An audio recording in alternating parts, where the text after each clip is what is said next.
open up a thing so that way I'm actually following it. Yeah, I'm doing the same thing. Let me go into that Twitch. It is in fact live now. Making sure we can hear Milk. Remember, you're gonna have to push to talk a lot. Gross. I'm not seeing online. Yeah, I'm not. Never mind. I am not seeing online either. It said online. Now it's not. It is. I am. Oh no, it's up. I've got it. Okay. I had to click on the user for some reason. It's weird. Yeah, that was same. weird. That is exactly. There was a network error. Please try again. What? Go away. Oh, there we go. Nope, we're good. Did we send out our ping saying that we're live? Milk. Touch the cow. Do it now. Milk, can you say a few words? I'm not sure I'm hearing you. I wasn't pressing the button, so you couldn't hear me anyway. Okay. Ha ha ha ha. All right. All right. Well, hello and welcome to the Barcast, where the bar gets lower every single week. Your bartenders for this evening are non-pencil. Hey, this is my show, but thank you, Priest. Pencil, why don't you take this? Hello and welcome to the Barcast, where the bar gets lower every single week. Today we're doing cracking up on crackfic, which I don't know. I think we have to use that because we can't swear in the brochure, right? Yeah. So we're doing shitfix. Hopefully some of you guys are returning viewers, but if you're not, what we do is we get together and we read really bad fan fiction in all of the voices. We make fun of it. We have a great time. And in the past, we've done just pony fan fiction, but we have a variety for you today, and we're gonna read it. I'm gonna warn you guys right now. This is a rated M podcast. There will be smut. There will be swearing. There will be racy language. This will be fucking weird. Trust me. If you cannot handle some F-bombs, if you can't handle the sexy times, now is the time to leave. We love you, but now is the time to leave. That's right, you total of 0 viewers out there. Be warned. I'm seeing we have 37. Right now we have 37. It says 0 for me. What the hell? Yeah, like it is. I am refreshing. It is literally 37. This is how we're gonna start this shit. Then this is how we're gonna start this. Are we gonna do introductions? I literally was saying. I'm literally in the process of saying.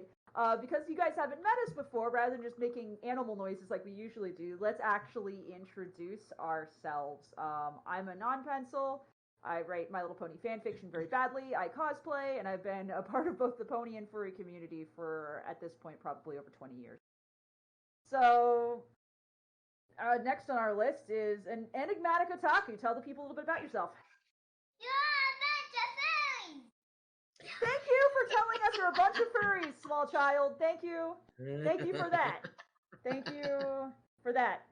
Enigma, would you like to tell us about yourself, or do you just want to let your child creature scream at us again? My life is run by this child. I think it's pretty much summed right there.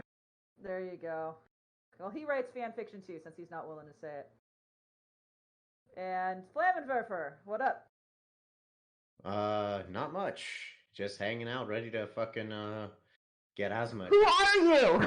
Jesus, I'm a dude who puts words on pages, and some people like it for some weird fucking reason, and they keep asking me to write more, so I do. And yeah, that's what I do. This is my life. Help me. Wake me up inside. Priesty Pie, why don't you introduce yourself? Why, Anon, thank you for the wonderful introduction. My name is Flutter Priest. I write My Little Pony fanfiction out on the internet, and some of it is quite successful. I'm actually the 31st most followed writer in our fandom, and I really don't take myself seriously. I'm trying to sound right now. No, dude, I play music, and we have fun. I write a lot of shit fiction, and we have a lot of fun. It's mostly memes. Let's have fun. All right. That's how you do an introduction, motherfuckers. We have Milk. No, we're not. You know the whole thing about not doing that! Do you actually expect me to do anything right? Like, I mean, come on. Say your name and say what you do. At least that you formed this shit. I did a thing, and these guys won't go away, and now we're kind of hearing this thing doing a thing. So, hi. Okay, that works. Thank you. And last but certainly not least, we have Ravage. I gotta do a thing too. Yeah, I'm Ravage and my friends. I draw, I play music sometimes, write fan fiction, and earnestly stick my foot in my mouth because I'm just that unaware. Perfect. All right. Well, before we start, officially, I think we need to explain something. We're going to be reading something called crackfic. If you guys don't know what crackfic or shitfic are, these are basically fics that are so ridiculous or so absurd, either because of their pairing, the concept, the weirdness, the grossness, the shock value, that it borders on gross and disturbing, but still manages to stay comedic. I think I can actually say this confidently. Everyone in this chat right now has written or has helped in writing a crackfic. Yep. So we have experience doing this, and I've talked in the past about how that can actually make you a better writer, practicing doing that, because it's all about evoking a certain reaction, and practicing evoking reaction can translate into your other work. Would you guys agree or have other comments on that? Oh, totally. Like the ability to know your audience and to not only find ways to completely subvert their expectations, to find this magic medium between revulsion and absurdity and pure nonsense while still keeping them invested in what you're writing. It really is a skill. It's the difference between making a movie like Manos Hands of Fate that is bad to the point that it's unwatchable, and The Room, which is so bad you can't stop watching. It's about finding that train wreck medium, and we're here to wreck some trains. I like trains. Go ahead. That was all? That's all you guys wanted? Okay. Taking crack also helps. No, don't take crack. Chip, God damn it. Enigma! Please, Mr. White, just a crummy of Cokie. It's not just these are not just bad stories. Most of these are intentionally bad stories. And trying to write an intentionally bad story that's still funny is its own talent, which we'll find out about. So we're going to read these to you. We're going to read a bunch, including some that are furry related. We have some Balto. We have some Robin Hood. We have some other weird stuff. And we have some My Little Pony fan fiction to read to you today. And it's gonna get weird and it's gonna get gross, but we're starting fairly tame. However, if you don't like sex, fucking run. So wait, we're gonna talk about intercourse? No, actually we're not. Oh, of course. It's gonna be other stuff. Also, we see you in the chat. Keep in mind, we are donate to a Red Wing Forest Sanctuary. You want to donate to our Patreon or donate to that? That's fine. We'll take a break between each of the stories very shortly, just to scream about how much we hate it. And when we're all done, hopefully we will have inspired you to try to create your own crackfic. And if you do, please send it to us. We'd love to read it. Disney's Robin Hood. This is a furry con. Oh, that's right! Hey guys, where are we? Oh, welcome to Ramcon. OwOo. OwOs in the chat, please. Oh no, please no OwOs in chat. No. Oh, I want to see all of you OwOo in the chat. But this is a furry con. This is also AWOOs, so like that's different too. So if that thank you Ramcon for having us back for a second time. We love you guys. Holy shit! No, Alex, no knots in the chat. Thank you. Our chat is full of OwOo. What have you done, Priest? I love this. This is the best crowd. We should. What's next on our agenda? Oh, the next thing on the agenda, which we don't have a drinking word listed, but we're going to make this a drinking game. Anytime we, the cast, can't hold our shit together while reading, take a nice healthy drink. Don't take shots, you'll die. But yeah, we gonna put the ram in Ramcon. Are you people ready to go? I'm ready. All right. Well, then let me introduce the first story. The first story is called May I Hypnotize You by Milich96, and it is based on Disney's Robin Hood from 1973. If you're a furry, I assume you know this movie. If you don't, what are you doing here? My goodness. Fox Robin Hood was a sexual awakening for many people. My lord. I am a straight man, and I would that, Fox. I know, right? So reading the parts for this, we're going to have me narrating, and we're going to have Priest as Hiss, and Yes. Rav as Prince John. If you haven't realized there are no foxes in this, so you scalies out there, we're happy to cater to you too. Bad things are going to happen, kids. Just take a deep breath and let's enjoy a crackfic pairing that you guys have probably never seen before.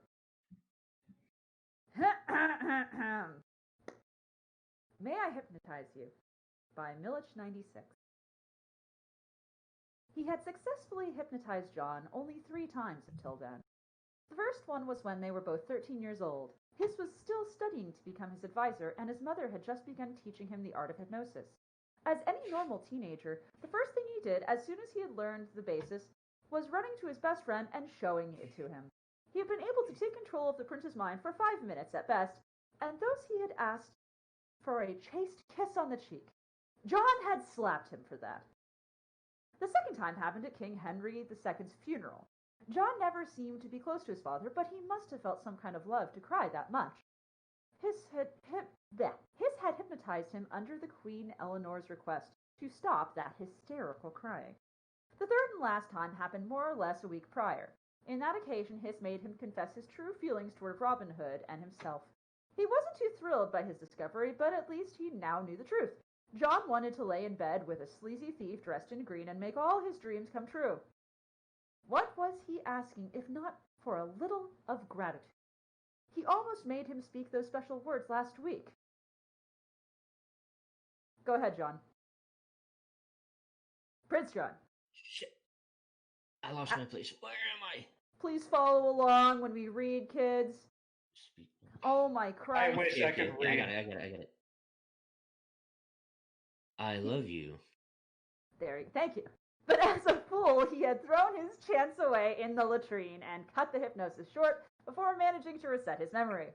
Now, every sane person, knowing what could happen if they tried the same action again, would have reconsidered the story and tried to come up with some other solution. Unfortunately, Hiss wasn't sane, and the idea of retry to hypnotize John seemed amazing.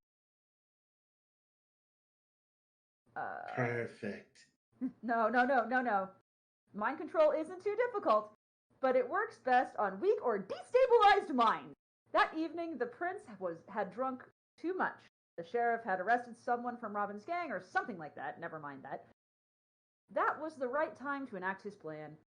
He just had to wait for John to go back to their rooms, hypnotize him, and make him say a few times how much he loved him. Even if his victim was to wake up too early, he would have just blamed the too much alcohol. Perfect. Everything is ready. Hiss thought to himself. Don't forget to hiss on your S's.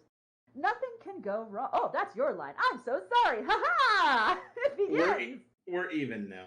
Okay. Nothing can go wrong. I just want to point out that you turned to Phil Kelly 7 there. Ha ha! I did. Everything was going wrong. Okay, maybe not everything. Let's say only the second half of his plan. His mother had told him numerous times that using his power over people he was attracted to was not a good idea. Why? Well, how could he stay calm when he was alone, in a room alone with the man he had loved for 20 years, who kept telling how much he loved him? Fine. It was a forced love confession, but it was still incredibly powerful. He was such a fool.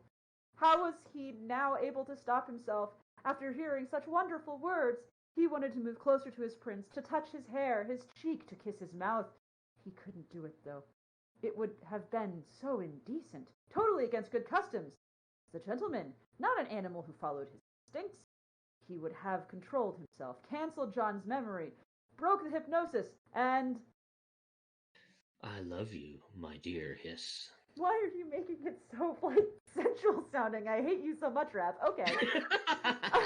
Oh, is this what we're doing, Rav? Yeah, this is what we're doing! Okay. Oh. It's time for OWO. You wanted my undivided attention. You have it.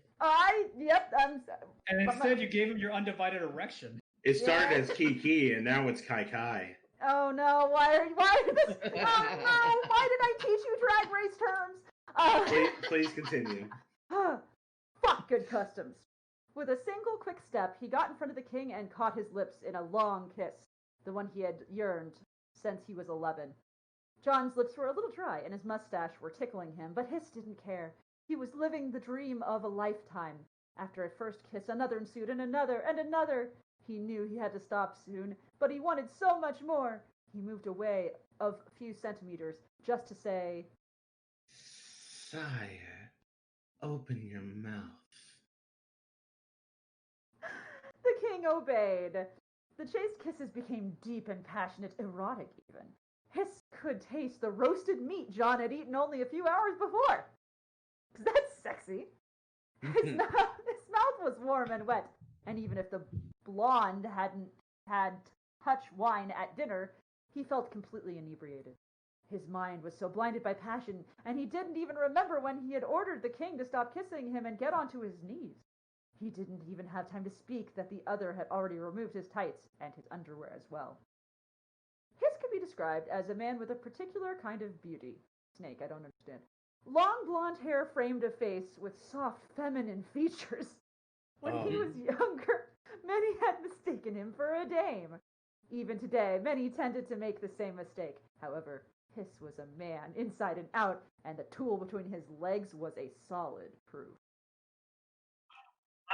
I have a question about snake genitalia. If they No, please feel free. What's your question about snake genitalia? I know the answer. Do snakes have dongers? Okay, sort of. It's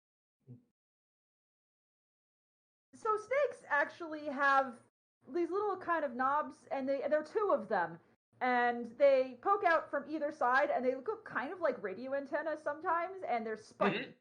So snakes always have two penises, at least. Please keep that in mind. Thank you for listening to KFM Snake Penis. Thank you. If anyone has any questions about animal genitalia, you know who to ask. So, TLDR, yes, but actually no. Yes, but actually two. G. Billy, 2 antennae? Fucking Christ. All right. For a second, the advisor had been afraid that the hypnosis on the prince had fallen, since John had been frozen in place for a while after taking off his underwear. But if that was so, the prince would have started screaming, or at least he would have jumped back on his feet, no? Anyway, since they were there, why not try it? John. He murmured. Blow me. He couldn't. He wasn't able to say it. How could he? It was so vulgar. Blow me, blech. No, his sire deserved a better, more romantic, more... Oh, no, that was... Oh, but he's drinking, I hope. He almost had a heart attack. When he felt his member enveloped by that warmth, he lowered his gaze. Okay, he had died, and now he was in heaven. If not, he couldn't explain this vision in front of him. John, with his dick in his mouth. You see, now I'm visualizing John with his own dick in his mouth. Thanks for that. Hiss's mother had... Why are you thinking about your mother while you're getting blown? I'm sorry. Don't kink shame me! Also, don't lions have, like, barbed peners? Both of these creatures have barbed penors. Now you know. Hiss's mother... Yes, Hiss's... Also, lion penises are not nearly as barbed as tiger penises, just so you know. Hiss's mother had told him it was impossible to give out orders telepathically. Or maybe it wasn't. At that moment, his mother was the last thing on his mind. Then why are you thinking about her? The first was a litany of... Yes! Yes! Yes! Yes! And the second, a big... Thank you, Lord. The king had not experience in the sexual field, and it shone. His technique was mediocre at best. Too much saliva, not enough tongue, and too many teeth. But even so, for Hiss, this was the best oral sex he had ever experienced. He was so lost in the pleasure that he had taken the king's head between his hands, and he was now thrusting his dick forcefully inside the other's mouth, chasing that warmness more and more. From the drawing near of each thrust, he could have lasted longer if he Sorry. From the groans, John wasn't too happy about the change of pace, but the blonde didn't care. He would have removed any memory soon. He felt his orgasm drawing near with each thrust. He could have lasted longer if he hadn't looked down. If he felt like being in paradise before, now he was definitely sitting on God's throne. The prince was gazing directly at him while masturbating. All of this while his cock was completely down his throat. Again, it sounds like John is blowing himself. Also, it sounded like its mom was there cheering him on. Hiss came with a high-pitched and continuous hiss, releasing his... Thank you, priest. Releasing his seed in the other's mouth, who swallowed it. His legs were shaking like never before, and there was nothing in his mind but confusion. Even so, he realized he could not leave things as they were. He dressed up and fixed his hair. He looked toward John to see if he needed a hand as well. But surprisingly, he saw him already on his feet and cleaned up. Weird. He didn't remember ordering him to do so. Oh well, less work to do. No. Now with... Yes, Flam? No, go on. Now with the last part of his plan. Your Majesty, you shall forget everything that had just happened and wake up. All right. This was the first time someone had ever answered this when coming out of hypnosis. Oh well, John had always been a special case. May I do something for you, Your Majesty? The trick was to make him believe nothing had happened. But what better way to do so than by taking care of his needs, like the loyal servant he was? I'd like something to drink. I have a terrible taste in my mouth. It's incredible he still feels something after what just happened, thought Hiss. I'll take care of it immediately, Your Highness. I'll be back soon. After said so, he left the room quickly, headed to the kitchen. The plan had worked amazingly. Still, there were some things he couldn't explain. He had lost visual connection with the prince a few times, and even so, the hypnosis did not break. On the contrary, John had carried out more orders than the blonde had even said. Maybe the monarch wasn't after his control during their intimate rendezvous. Maybe he felt the same way, and their union had not been forced at all. Ah, what a dumb thought. As if the king could have really felt something for him. John had already told him he was nothing but a servant. It was painful, and he had to accept reality quickly in order to not suffer anymore. But even so, why not using his power some more? Maybe next time they could go even further. He just had to. The end. Yay! Yay! Okay. And then he comes out and goes, I just pranked you, bro, and made you gay. Got him. Bro job! Choo-choo! So what do we think of this story? I think it's a good warm-up, so to speak. Something. This was really interesting. This, oh man, I don't know if this is a... Apparently this has been read 875 other times, so someone ships this. I mean, look, Yep, you guys made it really sexual, and I'm kind of tetting here just a little bit, but, like, honestly, you know? Oh, hi, Ben. Ben's in the chat listening. Good. So... What are you doing here? So, all my friendly fellow furries in chat, did you find this sexually pleasing? Please let us know if you do, and give us an AWOO if it was a good one. If you enjoyed it, put an AWOO in the chat. I said AWOO. I did not say AWOO. There are different things here, priest. Let me have my AWOOs. Not much different. Okay. No, one is little tiny howls. Thank you. I got an AWOO You know from what? Ellis Dragon. Thank you. I like AWOOs. AWOOs are good. AWOOs. So that's what we're starting with. We decided to start with something furry, but we are going to go on to something decidedly not for. Well, it has some animal erotica in it, so it sort of counts. I don't know if that's a good thing if we're not labeling it as furry. No. It's the next one is, and for those, everyone has the link to the link. I'm really hoping. I've got it. I'm up. Okay. Not my penis. Not my penis. The cover art. The next story. The cover art. The cover art is brilliant.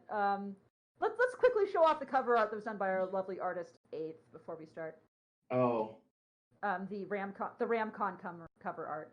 The Ramcon cover art. Cover art, yeah, Cover I heard art. that too. The cover art, yeah. It's okay. This is the wonderful image that was done for you guys. So we hope you guys like it. Just to remember the day. Yeah, just so you guys know, there's no horny jail here. If you guys are... Oh my god, what's happening? Oh my god, what's happening? Why is... I have no idea, but it was cool. Alex, if you did that, I fucking love you. I've never seen you. That's our intern, guys. That's our intern. Yay! Alright. That was awesome! Alright, let's move on to the next story, which I will announce the name of and then give parts for. Get ready. The name of the story is Mrs. Frizzle Gets Crunk. Yeah, you guys heard that right. Mrs. Frizzle Gets Crunk. Was she after her spinach puffs? Can I shoot myself she now and get it over with? Oh, Nope. she taking the kids to Santa Barbara? Something like that. So you'll see where she's taking the kids. The parts will be read by I will be reading for Miss Frizzle. Flam will be narrating. Rav will be reading all girl parts. Priest will be reading all boy parts, except for Arnold. Enigma is specifically reading for Arnold. And Milk, you just have to sit there and giggle. I'll tell you what. I'm really good at that. I'll tell you what. If there is... If at any point, Milk, you want to make sound effects, you're welcome to do so. Oh god, no, I don't think I can. It's... This is what we're going to do. And it's Mrs. Frizzle Gets Drunk by No Wind for This Hole.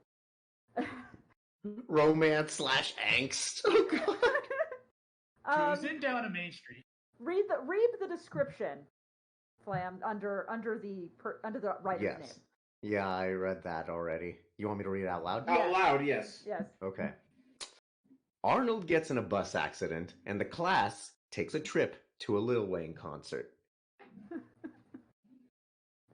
Oh, Can I shoot shit. myself now? I knew I please? should have stayed home today. Fucking Little Wayne concert? Yes. So let's do our best. Remember, anytime we can't handle it and lose our shit, you guys take a sip of your alcoholic drink or non-alcoholic drink at home. Deep breath. Let's make it a good time for all. Radio, we all set? I Let's feel do it. ready. Alrighty. Arnold was 30 minutes late to school, and for good reason. The bus he took, which generally got him there, was in an awful accident.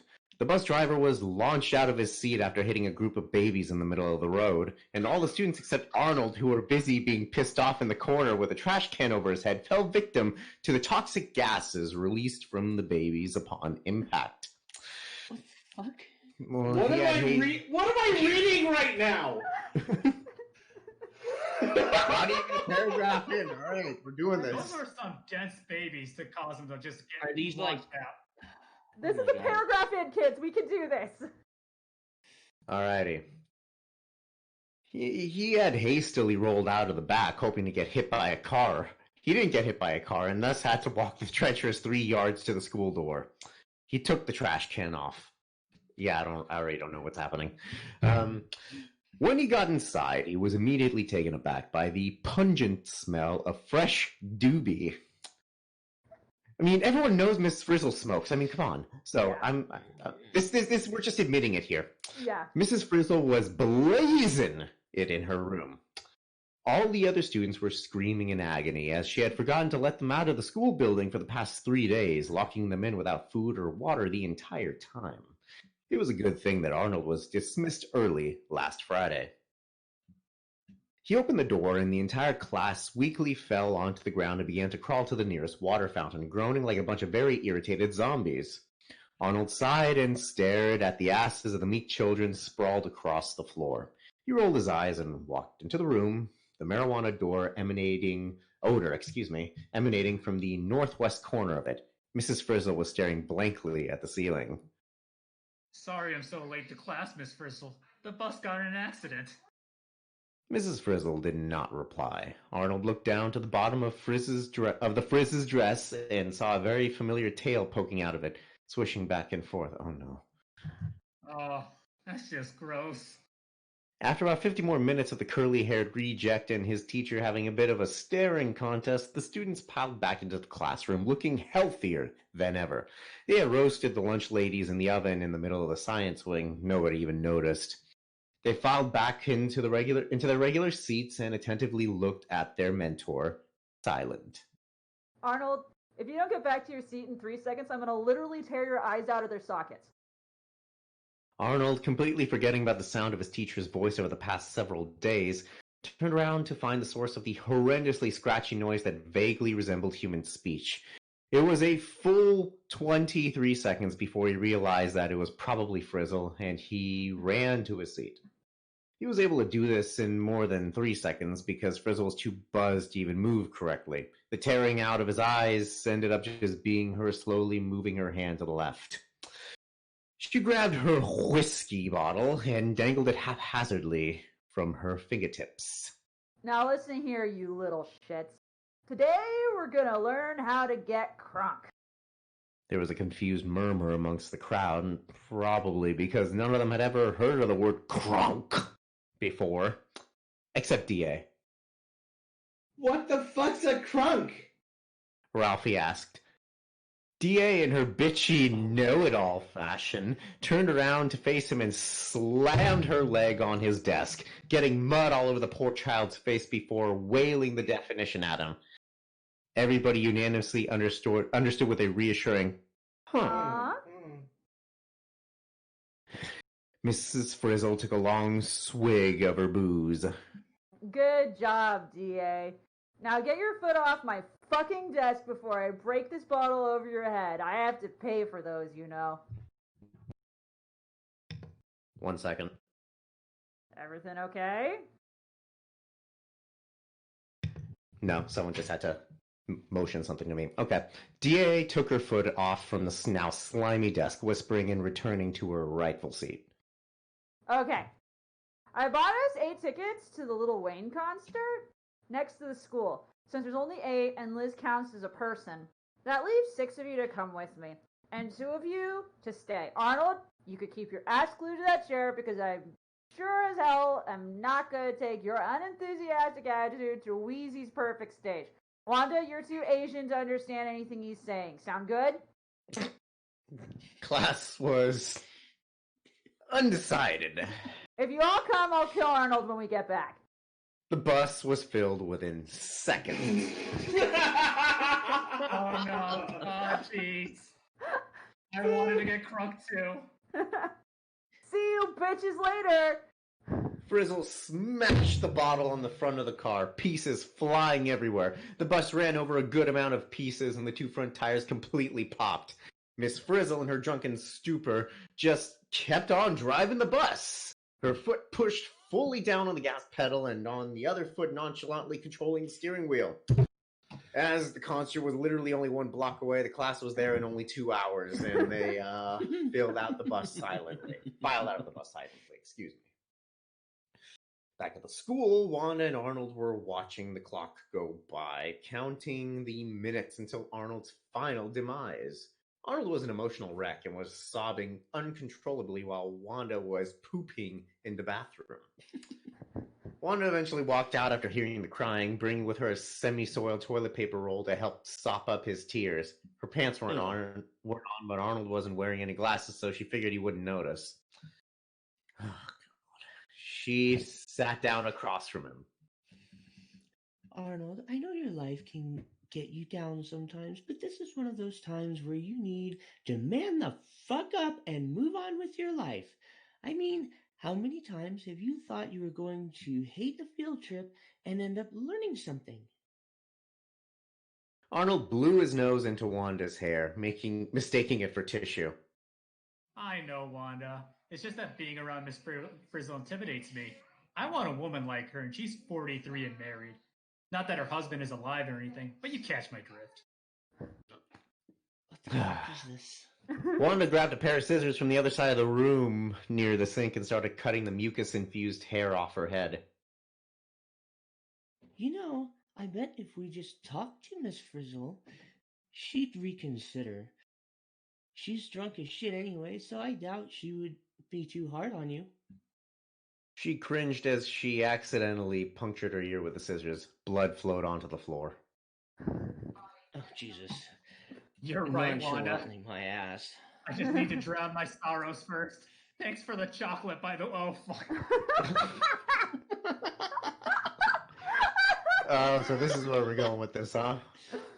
Oh god, that was expert calling back to that shit right there. I have to say, that took me a second, and I'm like, okay.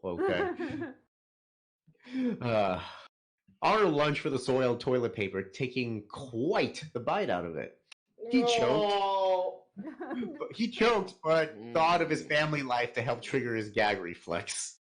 Oh! Why?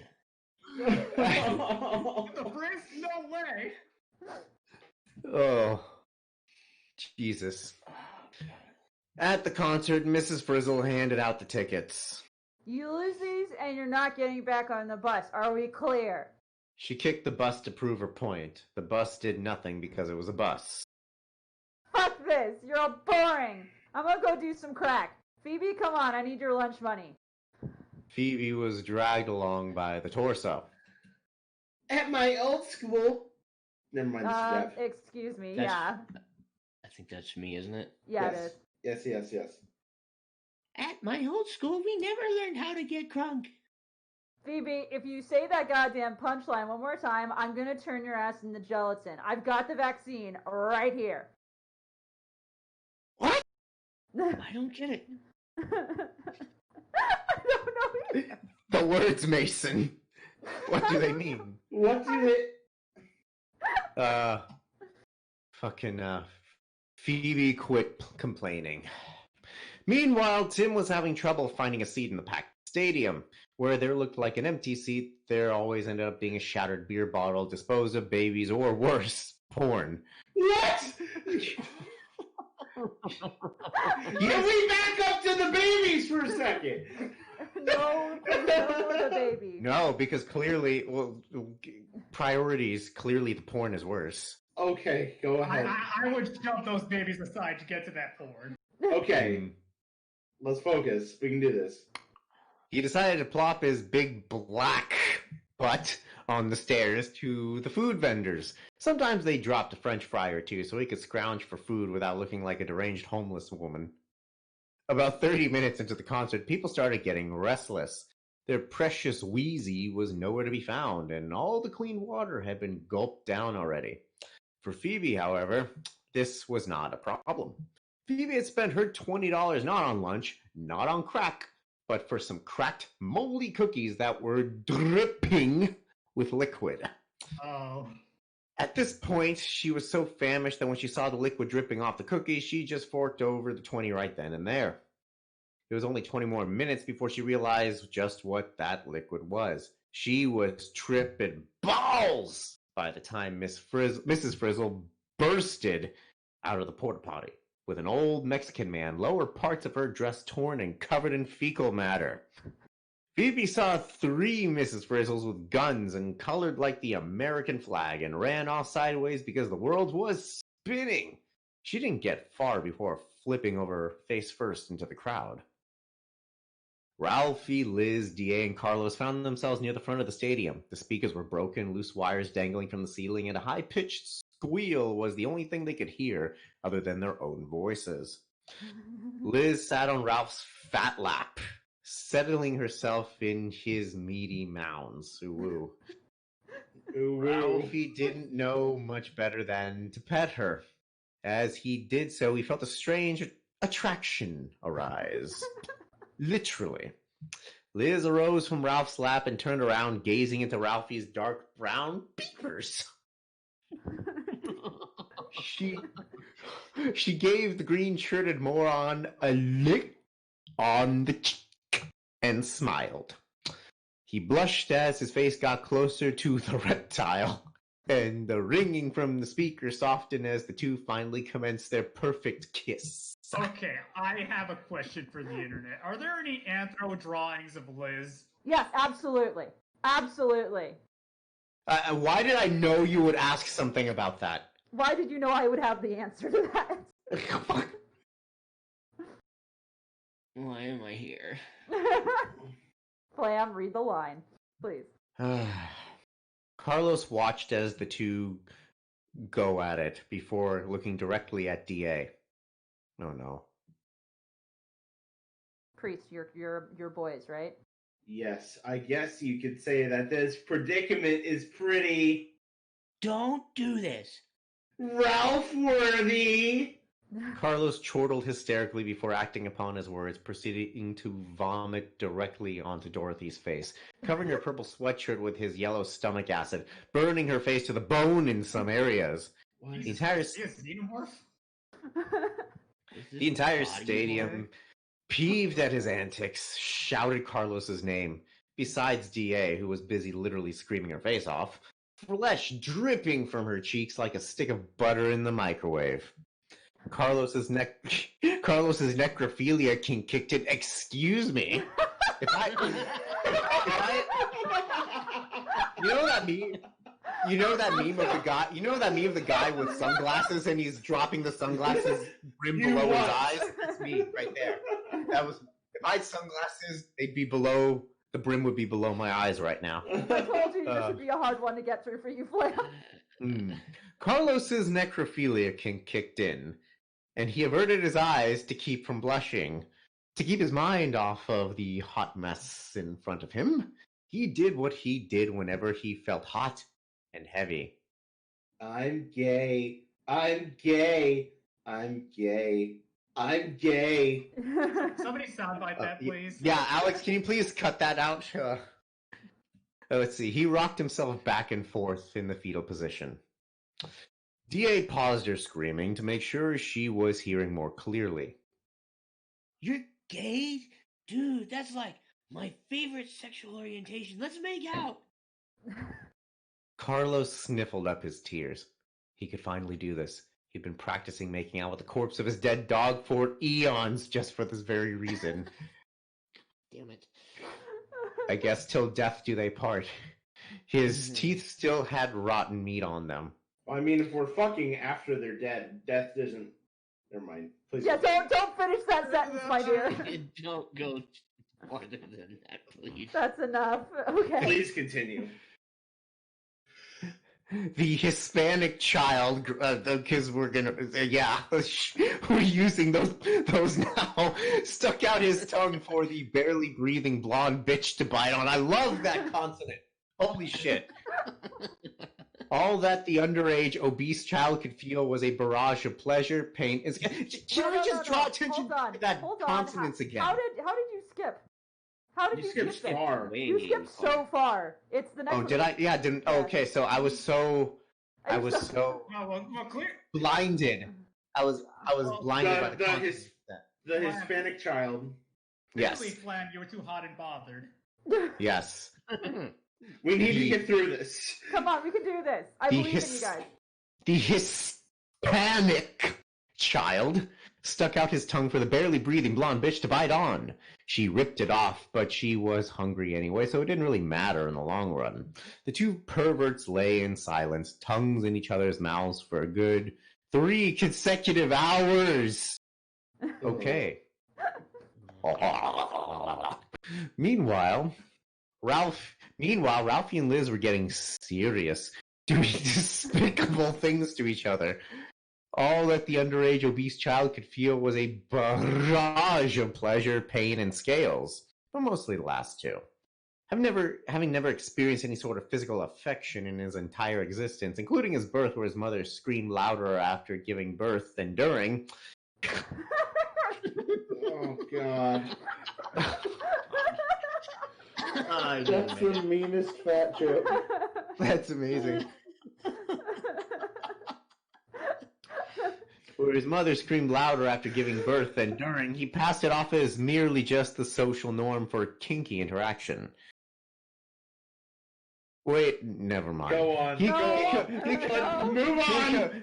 He could have done without the claws in his nipples, though. He was pretty sure milk wasn't supposed to be red. I'm pretty sure. 4 hours passed, and there was still no sign of Lil Wayne. 90% of the audience had already filed out of the stadium. The majority of the rest of them were too crunk to move. The atmosphere really needed some livening up.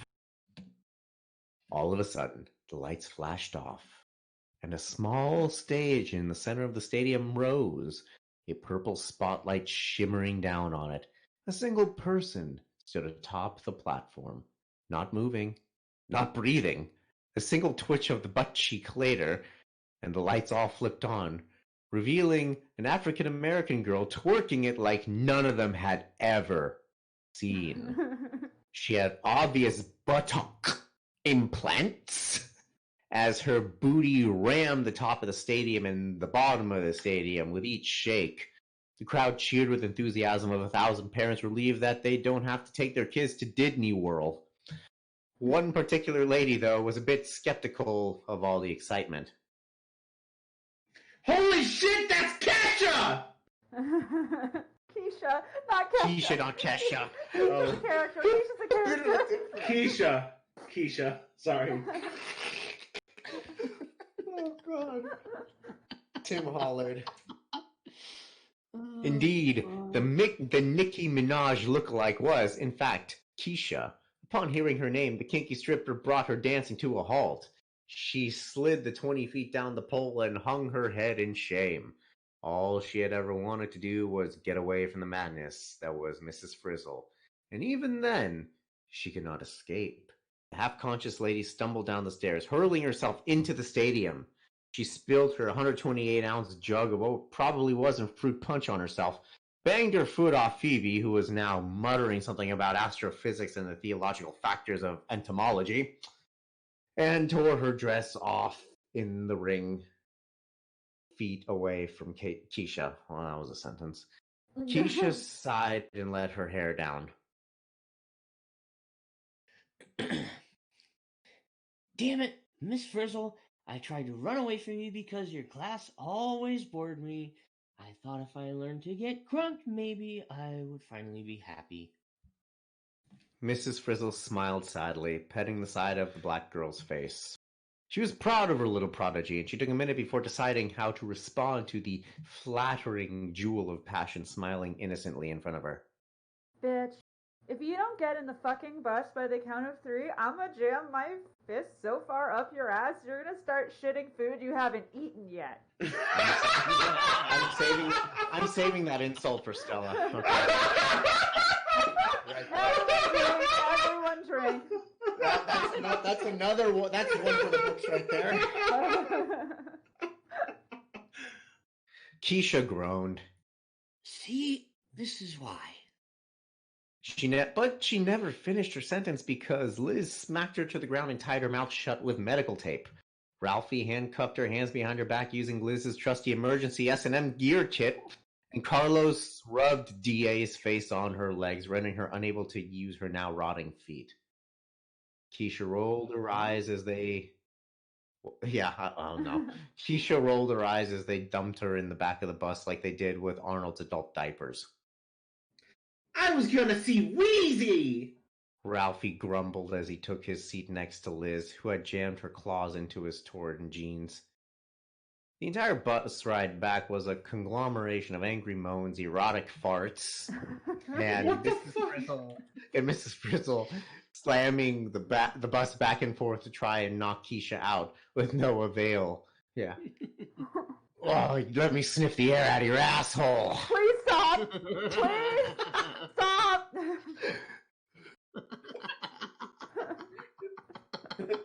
Congratulations, you murdered Milk. Can we please continue? We're almost I done. want to be done. I want to be off the magic bus ride. I don't want to be on this ride anymore. Anyway. God damn it. Back at the school! Yes, quite pungent indeed, my dear. Stop it! Back at the school. Back at the school. What? You can do Back this, Sam. at the school. Wanda and Arnold were finishing the touches on his speech to Mrs. Frizzle when she got back. Arnold was determined to win his spot back in his much-beloved classroom. Now say what we worked on, Arnold. Wanda gave him a reassuring thumbs up. Miss Frizzle, I know you've been an asshat to you recently about my opinions on your field trips, but I really don't mean it. It's just flirting and shyness, because in truth, I really want to rub my hands up your show and murder Bert. Try that sentence again, my dear. I really want to. Rub my hands up your shirt and motorboat those fine tits of yours. It's hard for me to be nice to people when I always have this raging motor that nobody will let me whip out. I just want to love you, and I hope you reconsider mauling me. Wanda gave him a smile. That should win her over. Arnold smiled too. In fact, he puckered his lips together, leaned in, and... Hey, look! It's the bus! Wanda snapped her head around, breaking Arnold's nose with a fine crack. She wasn't sorry. She grabbed Arnold's penis and pulled...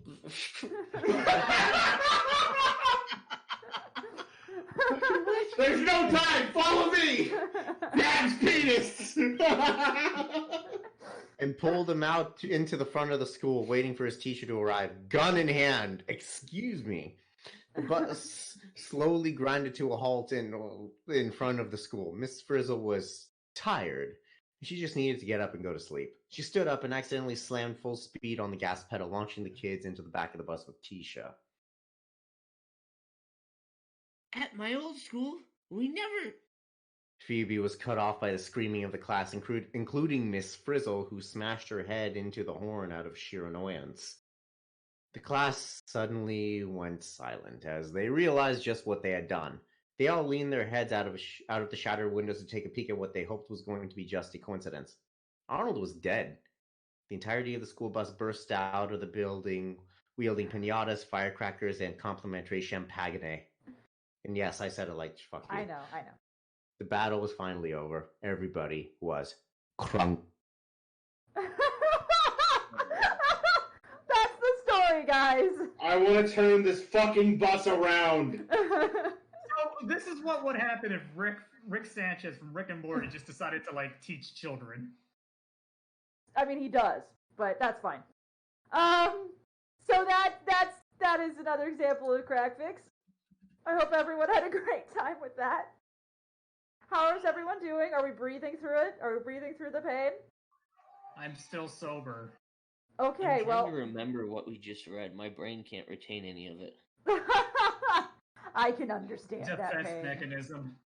Well, we're going to venture back into our favorite area of expertise. We're going to venture back into My Little Pony fanfiction. And we're going to read a story called Fleshlight by Effervescent Equine. This is certainly a light in the flesh, isn't it? Yeah, Milk will be narrating this. Milk, are you ready for your narrating? Oh no. Yep. Sweetie Belle will be played by Enigma. I will be playing Rarity. And Flam will be playing an interesting player to be named later. Oh, God. Yep, that's who you're playing. And that means that, Priest, you get to take a rest. Rav, you get to take a rest. Do you feel okay about this? Yeah. All right. I just read Flamin's character name. I'm not sure if I'm ready for that. Good. Priest, are you doing okay? Priest, are you dead? He is killed. Priest, you're muted if you're trying to talk. Yep, Priest is killed. I'm assuming Priest is. Rip. The magic school bus driver wasn't alcohol. Well, Priest, I hope you come back soon. But until then, I'm here. everyone... Oh, yeah, I was gonna say you. Do you want to hype up the chat while we do this shit? Yes, let's do it! My body is ready, chat! Let me see some OwOs!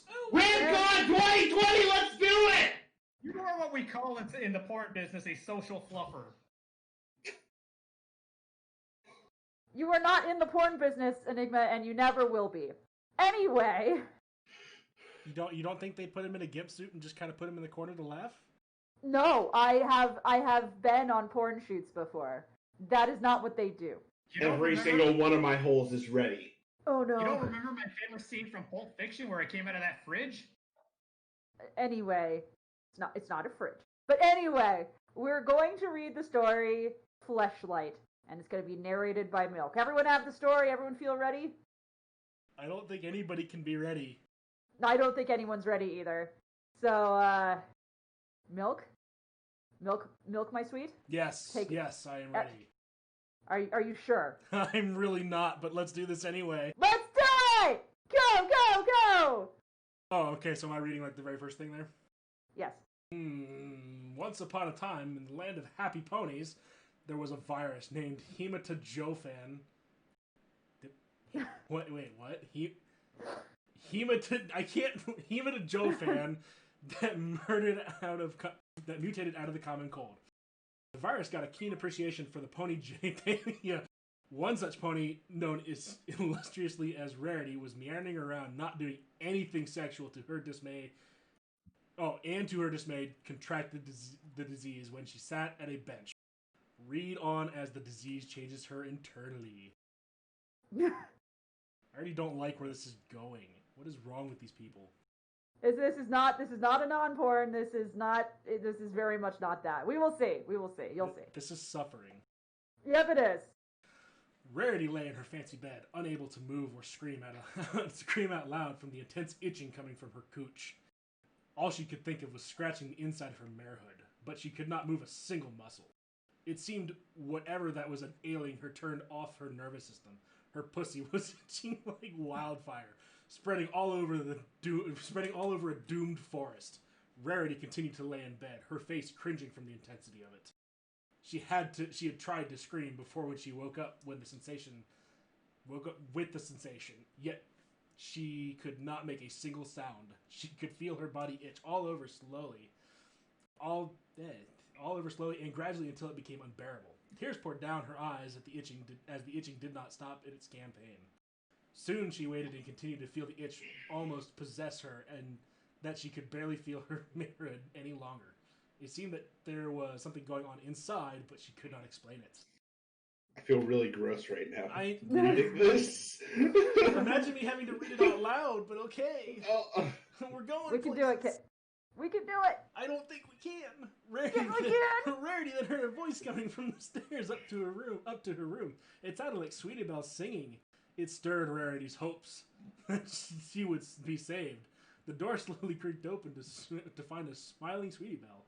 Opening the door to check on her sister, at the sight of her sister so motionless and quiet, she interrupted as if something was wrong. Rarity, is everything all right? Said Sweetie Belle, her eyes agape from worry at her sister. Sweetie Belle trotted up to her sister's bed to notice that she was crying without making a sound. Rarity, why can't you talk? What's wrong? Rarity positioned her eyes to look down at her pelvis in hopes that Sweetie Belle would scratch the itch. Is it something down there? Let me uncover the mattress that's in... Sweetie Belle uncovered the mattress and jumped back from the miasma of black that emanated from the hole. Sweetie Belle closed her eyes, her irises burning her tear, leaking from the disgusting stench. She opened her eyes to see the vagina with two black eyes and what seemed to be lips protruding from the vagina. I know. I'm debating how the fuck to read this. Be a suave gentleman. Oh, okay. Why, hello there, young filly.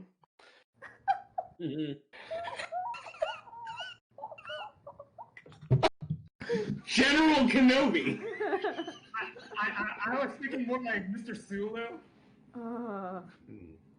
Let's try that again. We'll do this in one take. Come on.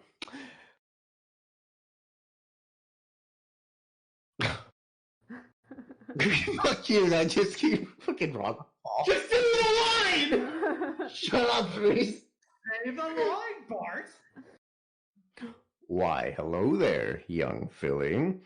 What brings you to these bed chambers?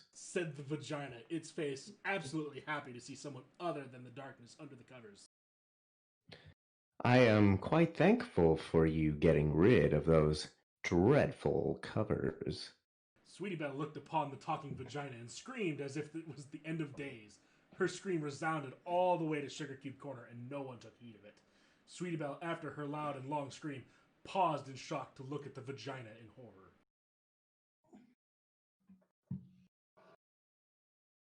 Slam? Slamdorfer. Fucking What? Mike. Shit. Sorry. Mike got fucked. Oh, I'm sorry, good filly.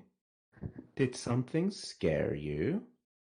Maybe I can fight off whoever the scoundrel is who dared to hurt someone as young as yourself, said the vagina. The vagina smiled at Sweetie Belle's shocked expression.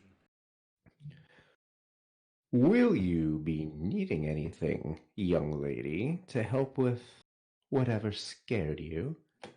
Or will you be just fine? You can talk? Said Sweetie Belle. Why, of course I can talk. I have been jib-jabbering for quite a while. But what are you? Well, I guess an introduction is in order. My name is Hemotijofan, or Hemo for short. I am known as quite the gentleman in the virus circles. You should meet my good friend Yersinia Pestis, or what you ponies like to name the bubonic plague. What have you done to my sister? Screamed Sweetie Belle. Oh, not to worry. Your dear sister is just fine. She will die, but she will serve a good purpose, said Hemo as cheerily as ever. We will mold as one and become a new entity of disease and pony. It will be something interesting, don't you think? Okay, before you go on, all I heard reading that was, beneath the skin we are already one. Was it not your sin, Sweetie Belle, who trapped the unicorn? Even now, the evil seed of what you've done. Anyway. Yes. Anyway, so. Enigma? No, I won't let you. Ah, but you don't have much of a choice. If you lay a hoof on me, then I will kill your sister.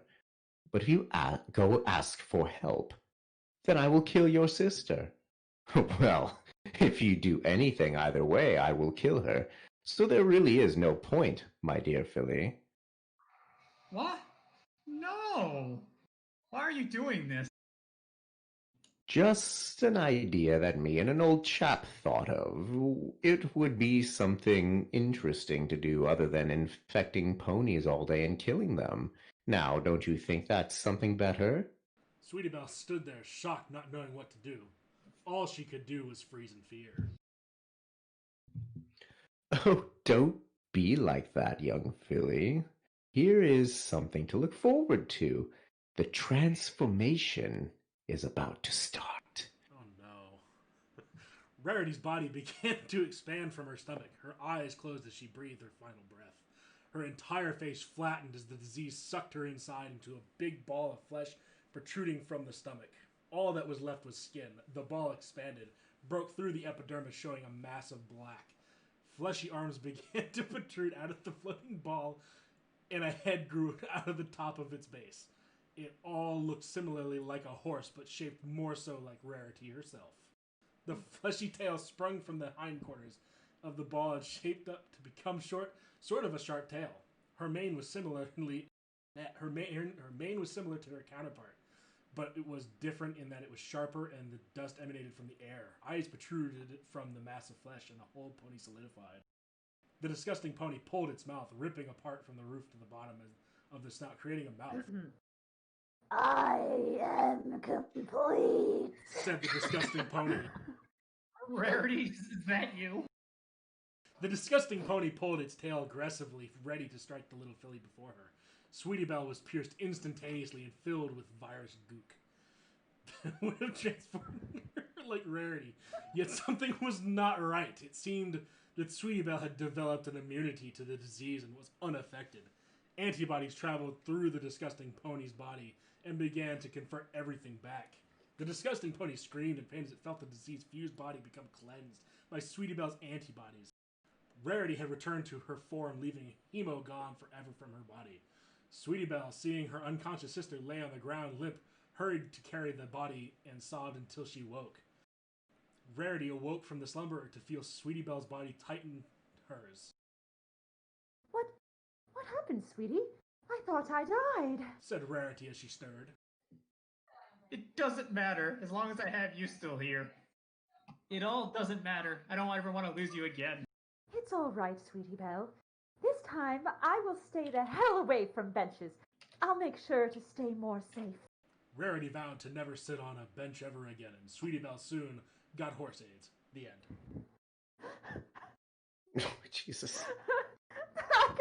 By the way, can we just give a short round of applause to Flam and his vagina voice, please? Because I'm gonna fully AWOO that. Yes, not OwOs, AWOO. Everyone feel free to OwOs and AWOO Flam's voice, because I gotta tell you, the comments for your voice this time, Flam, was, this pussy sounds like Morgan Freeman. Morgan fucking Freeman. That's another one. Where's another one that was nice? I can't believe how straight said the vagina is being read. I imagine the Babadook would sound like this. Is this the G-Man? Fucking is Morgan Freeman fucking imagine the vagina going, I can smell you. I want somebody answer me this. Can horses get AIDS? Thank you for the AWOOs. I love you guys. No. No. Thank you all, I guess. I was there, I suppose. Oh, my lord, this is amazing. All right. Okay. What's next? Next is a little story called Bambi Loves the Thing. Oh, fuck me. And that's going to be narrated by Rav. No. Milk, you're going to play Bambi. Priest, you're going to play Elsa. What? Oh, yes. Okay. Enigma, any other voices that pop up or any like other random voices? I don't think there are any, but there might be like one random voice in the beginning. Just any random voice that doesn't have a design character, you got to do it. Okay, Enigma? Yeah. All right. And Flam, you're playing Mulan. I'm just going to say right now, we're going to read Mulan exactly the way she was written. You can read the dialogue. Flam is going to read it phonetically as it was physically written. Flam is not doing it. Yes, I am embellishing nothing. This is exactly how it goes. So, yeah, I warned you guys in advance. This is not the place for childhood memories. This is where they come to die. So... Just like Bambi's mom. Oh, God, why? Why? Fuck you! Fuck you for that joke! All right, let's do this. All right, cool. Rav, are you ready to narrate? Yeah, I'm ready. Read the title and who it's by. Yeah, I know, I got it. Bambi Loves the Thing by Carlero. Summary. Bambi frolics in the woods, but falls in love with an alien. Will it work out? Oh, God. Okay. It was a beauty day in the forest, and Bambi was foraging about, browsing low shrubs. They were conifers. Good job. Yeah, I've never seen that word. They were conifers, so immense quantities of acids were concentrating in his ruminant's second stomach, making him expel violently blood from his blackened, putrid anus. Many birds, beetles, and volaticotheres? I can't fucking say that. No, you What did is a that great. word?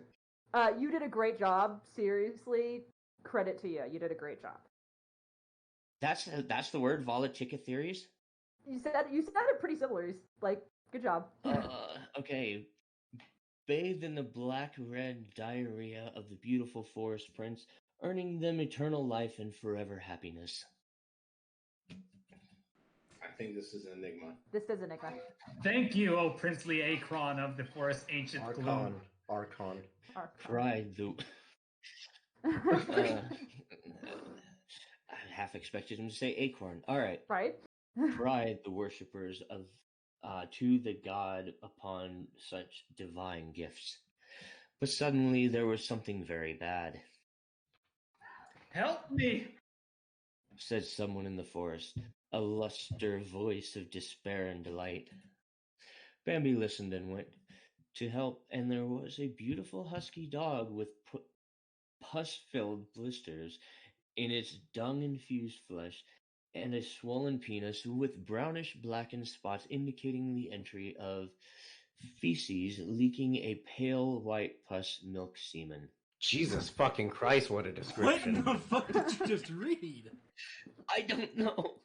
Remember to push the talk milk, okay? I'm pushing the button. They can definitely hear me. Go for it. Yeah. Hello, how can I help you? Slowly getting a holy erection. What the? You did good. That's correct again. Erection. Customer service. All right. The dog. All right. God damn it. Erectione. The next line. We're Italian now. I have an erection. All right. God damn it!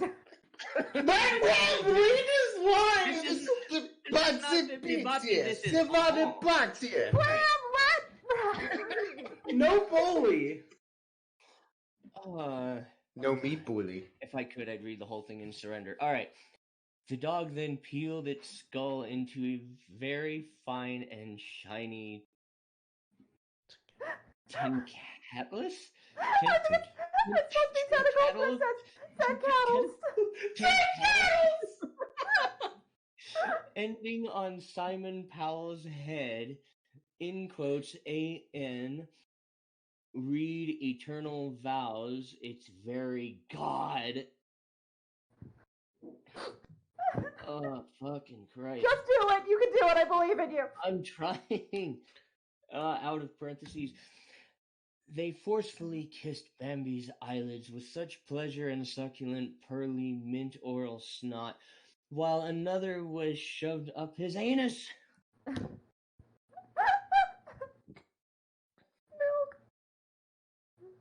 Yes, that is Yeah, that's you. the line. Oh my love, I greatly desire you like the glint of Bandua upon the castle's forts of eternity. Moaned Bambi as his rotten prostate slid off his purple-red anus, black oily ooze infused with an ashy-gray mucus, thicker spots floating in a slightly clearer liquid. I don't remember this from the movie.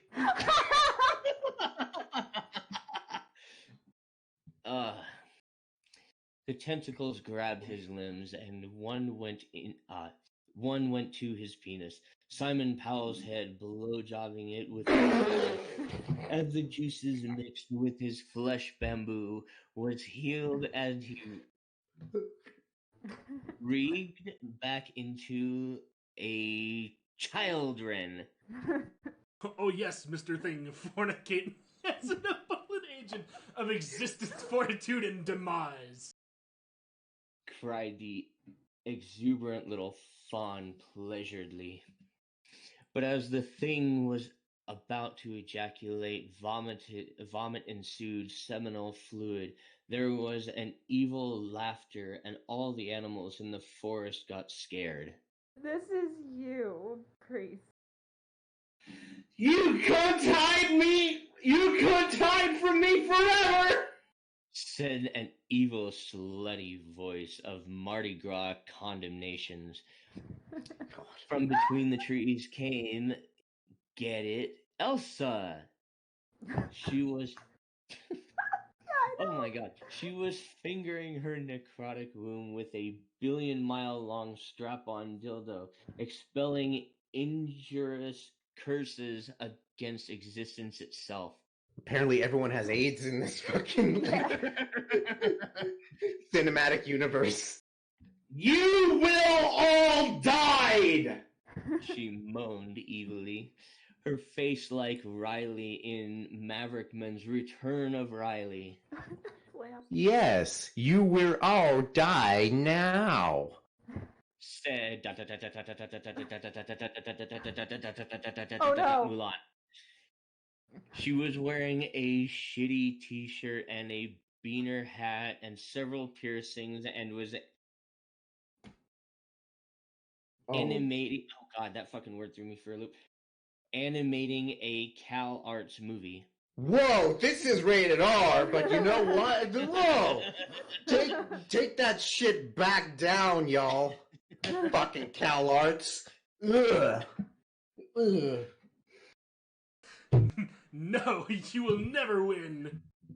Moaned Bambi sexually as he was Frenching Simon Powell's things' heads. Our love will prevail. That's what you think! Toppled Elsa like a constipated 70-year-old with dementia raped by clown eagle Satanists with leukemia and bad fashion. What is this? What is this? How was this written? How did this happen? What happened to you? Baby, it's almost done. It's almost done, baby. I feel like the writer wrote this during a messy divorce. You're almost there. Quite possibly.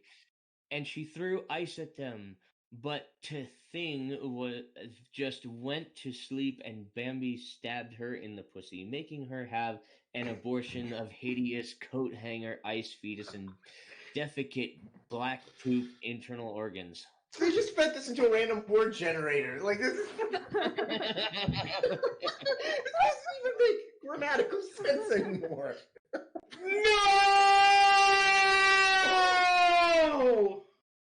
Cried Elsa, but Mulan snapped her neck and began putting the poo in ice cream and licking it horrifully. Horrifully.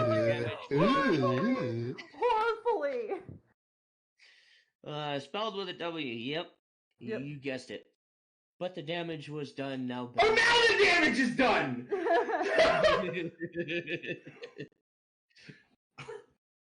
Sorry, please continue. Malk. Yeah. Don't worry. He cried bitter tears as he remembered his mother dying and the forest fire, and Ralph breaks the internet. I will avenge you. Will he? To be continued. 666. Surprised it doesn't get continued. I want my brain cells back. I know. We made it through this story. How do you guys feel? I feel like I've been hurt. I know. Oh God!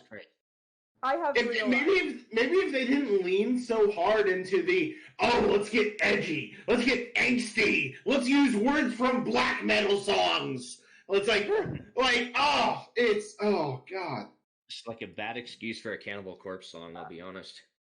Oh my God. So I'm gonna make an executive decision because I'm looking at the time. And I'm looking at the stories we have left, and we definitely don't have time to do the entire Balto one I wanted to do. Because it is the longest one that we had. So that means, oh no, guys, we have to move on to a very special story to end the night. Is this me? This is a very special story, and I beg your pardon, Priest, this is who? It's a non-pencil. And... me. We wrote it together! So you guys made this. Yeah, you guys want to hear us do a kind of crackfic? We got together one day for date night and we wrote this together. So because we love each other. That's gross. Don't be gross, Priest. That's fucking gay. Holding hands. We're pretty gay together. Holding hooves, that's the real shit. Alright. So who's gonna be reading the parts for this? Fluttershy will be me. Priest will be narrating.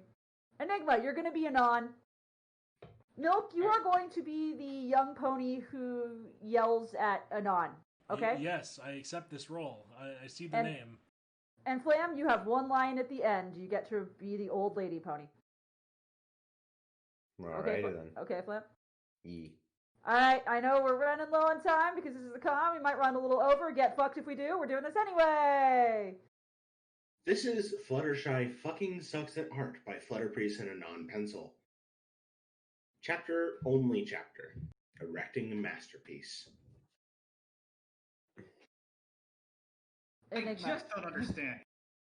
You say, looking down at Fluttershy. She's staring up at you, face obviously deeply offended, but you have to tell her the truth. She might be proud, she might have felt good about it, but she will end your real, true opinion. And as you look at the canvas in front of you, that she's decided to call her magnum opus, you've come to one conclusion. Fluttershy fucking sucks at art. It would have been good to find that out before you encouraged her to have her show at the local gallery, but it's far too late for that now. Oh, how can you not get it, Anon? Fluttershy asks, a note of hurt in her tone.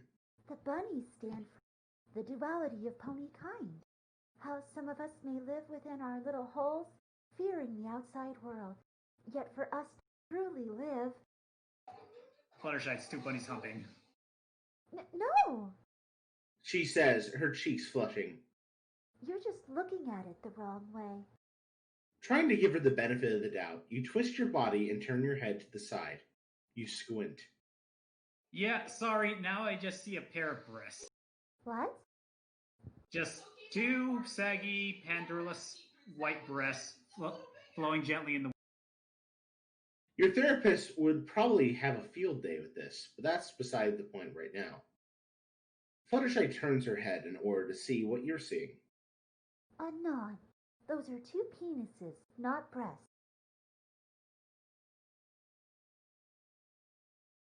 Enigma. I accidentally tore my earphones out of my head. Where did we... Anon. Well, she needs. Anon, those are penises, not breasts. Well, she needs to check for some fucking lumps. You reply. Besides the point, your art is shit. But this is only one painting. You have to see the rest of my gallery. Is it more dicks? Well... Because if there's only one thing, I can't really handle it right now. Fluttershy, it's a surplus of dicks. But... Too many dicks, Fluttershy. A stallion in the corner of the gallery yells out, "Whoop!" of approval in your direction. You give him the finger guns. He fears for his life. Here, all he wanted was to let you know he was also up for some dick fun, and you have to ruin it with symbolism of gun violence. Nice work. Look. You say with a heavy sigh. I'm willing to give this a shot. Walk me through, explain your art to me, and maybe I can give you some pointers on, or start to understand your style or something. I really wish you'd stop doing air quotes over certain words. Fluttershy mumbles, looking down at her hooves. They were bunny ears. You say, pressing a hand to your chest. I was trying to get in the spirit of things. I'd never mock you like that. Oh, well, okay. Fluttershy says brightly. Come with me, then. Yeah, you were definitely mocking her. But she looked so sad, so you just couldn't break it to her. Especially not when you expect you're about to shit-talk her life's work in front of everyone. You reluctantly turn and follow her into the gallery. She stops by a large canvas, almost as tall as the wall, and gestures to it proudly. This one I call Perfection in Our World. You glance up at the painting in horror. Your jaw drops. You think you've wet yourself a little bit, because the painting is you. The painting is of you in the shower, the steam wafting from the floor to the ceiling. You hold a beer in your hands, and your forehead is firm against the tile. The most noticeable part of the painting, and what made it so insurmountably large, is the creative embellishment she made to your dangling participle. That is, you have a massive, raging horsecock, and it seems to hang down to the tile floor and be dribbling a little semen. Fluttershy? You ask, turning to look at her slowly. Explain. Well, She says, her chest puffing up with pride. I decided to combine the ideas of the human form and the horse form. I mean, obviously humans are a little taller and have more dexterous hands, but they're a little more lacking in the... I mean, You break in sharply. why is it me? Oh, that's not you. She says with a scoff and a shake of her head. Okay, but that's me. It looks like me. I have no idea what you're talking about. A pony and her young son pass by at that exact moment. The colt stops, looks at the painting, looks at Fluttershy, looks at you, and then looks at his mother. Look! No, it's Milk's line. Let Milk have this line, damn it. Look! He practically screams. It's the penis man! I forgot I missed that line! I knew this would kill Priest. I'm sorry. I knew that would murder Priest to have Milk yell, look, it's the penis man. His mother grabs him and quickly shoos him along to another part of the gallery. You give a scowl to Fluttershy, who just rolls her eyes. Can you believe that species behavior? She says scornfully. Thinking all humans look alike? Fluttershy. But enough of this. On to the next painting. She grabs you by your pant leg and pulls you along to the next exhibit. You shield your face with one cupped hand as the ponies stare at you while you pass. Hey, look on the bright side. At least they all think you're packing some serious heat now. Fluttershy pulls you up to our next piece that still has a cloth draped over it. You can tell that it seems to be in the shape of a pony for some reason. But what's more shocking to you is that Fluttershy somehow found a way to not only fail at one hobby, but possibly two. Definitely two. Statue? You ask Fluttershy. How in the world did you get your hands on marble? Well, She replies. you're right that it's a statue, but it's not necessarily made out of rock. See, I spent all my money on paint, and, well, I realized I didn't have all the right colors I needed, so I found out that many artists get creative, like horsehair brushes, and yellow paint is made from... Please stop. You interject. I hate everything about this. If you made this out of your fucking pubic hair, please just kill me right now. It'll be better than going out seeing a statue of a mentally challenged horse made out of your mare hair. Fluttershy sighs and looks to the floor. Maybe you're right enough. I'm just not cut out for this. I should just pack these up and go home. I'm clearly not an artist. You take a deep breath and let it out slowly.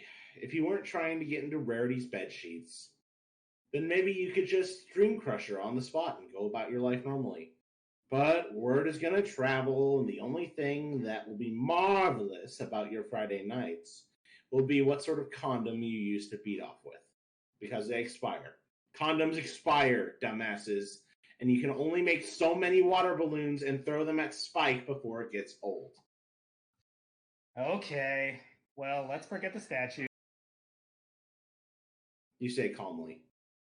Besides, what was it even of? Ritualistic anal gaping, and... Yes, let's forget that statue. You say a little more forcefully.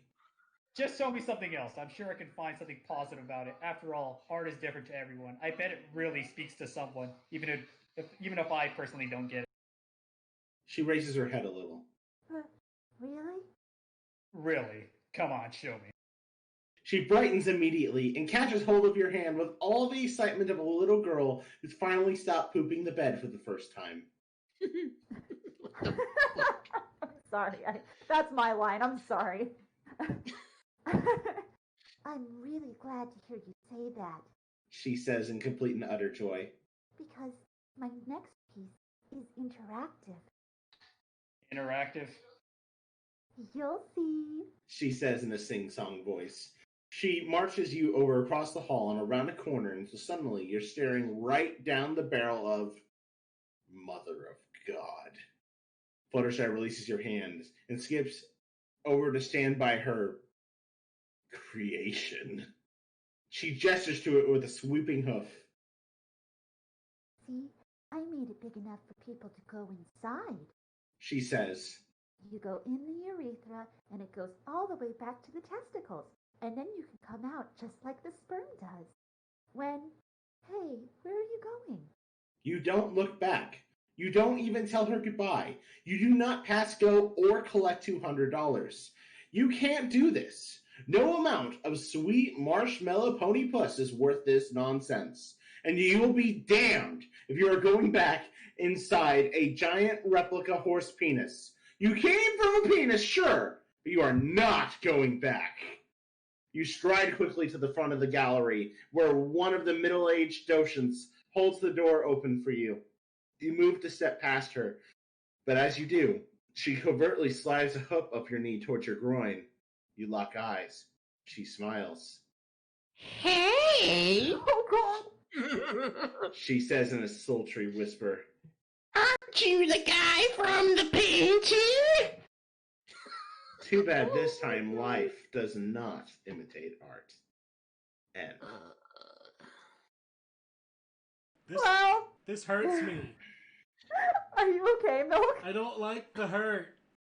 You didn't like that line you got to say? No, I like the line, but Flam's little interpretation of the old pony at the door. Yes. Oh. Y'all gave me one line. I won't make that shit count.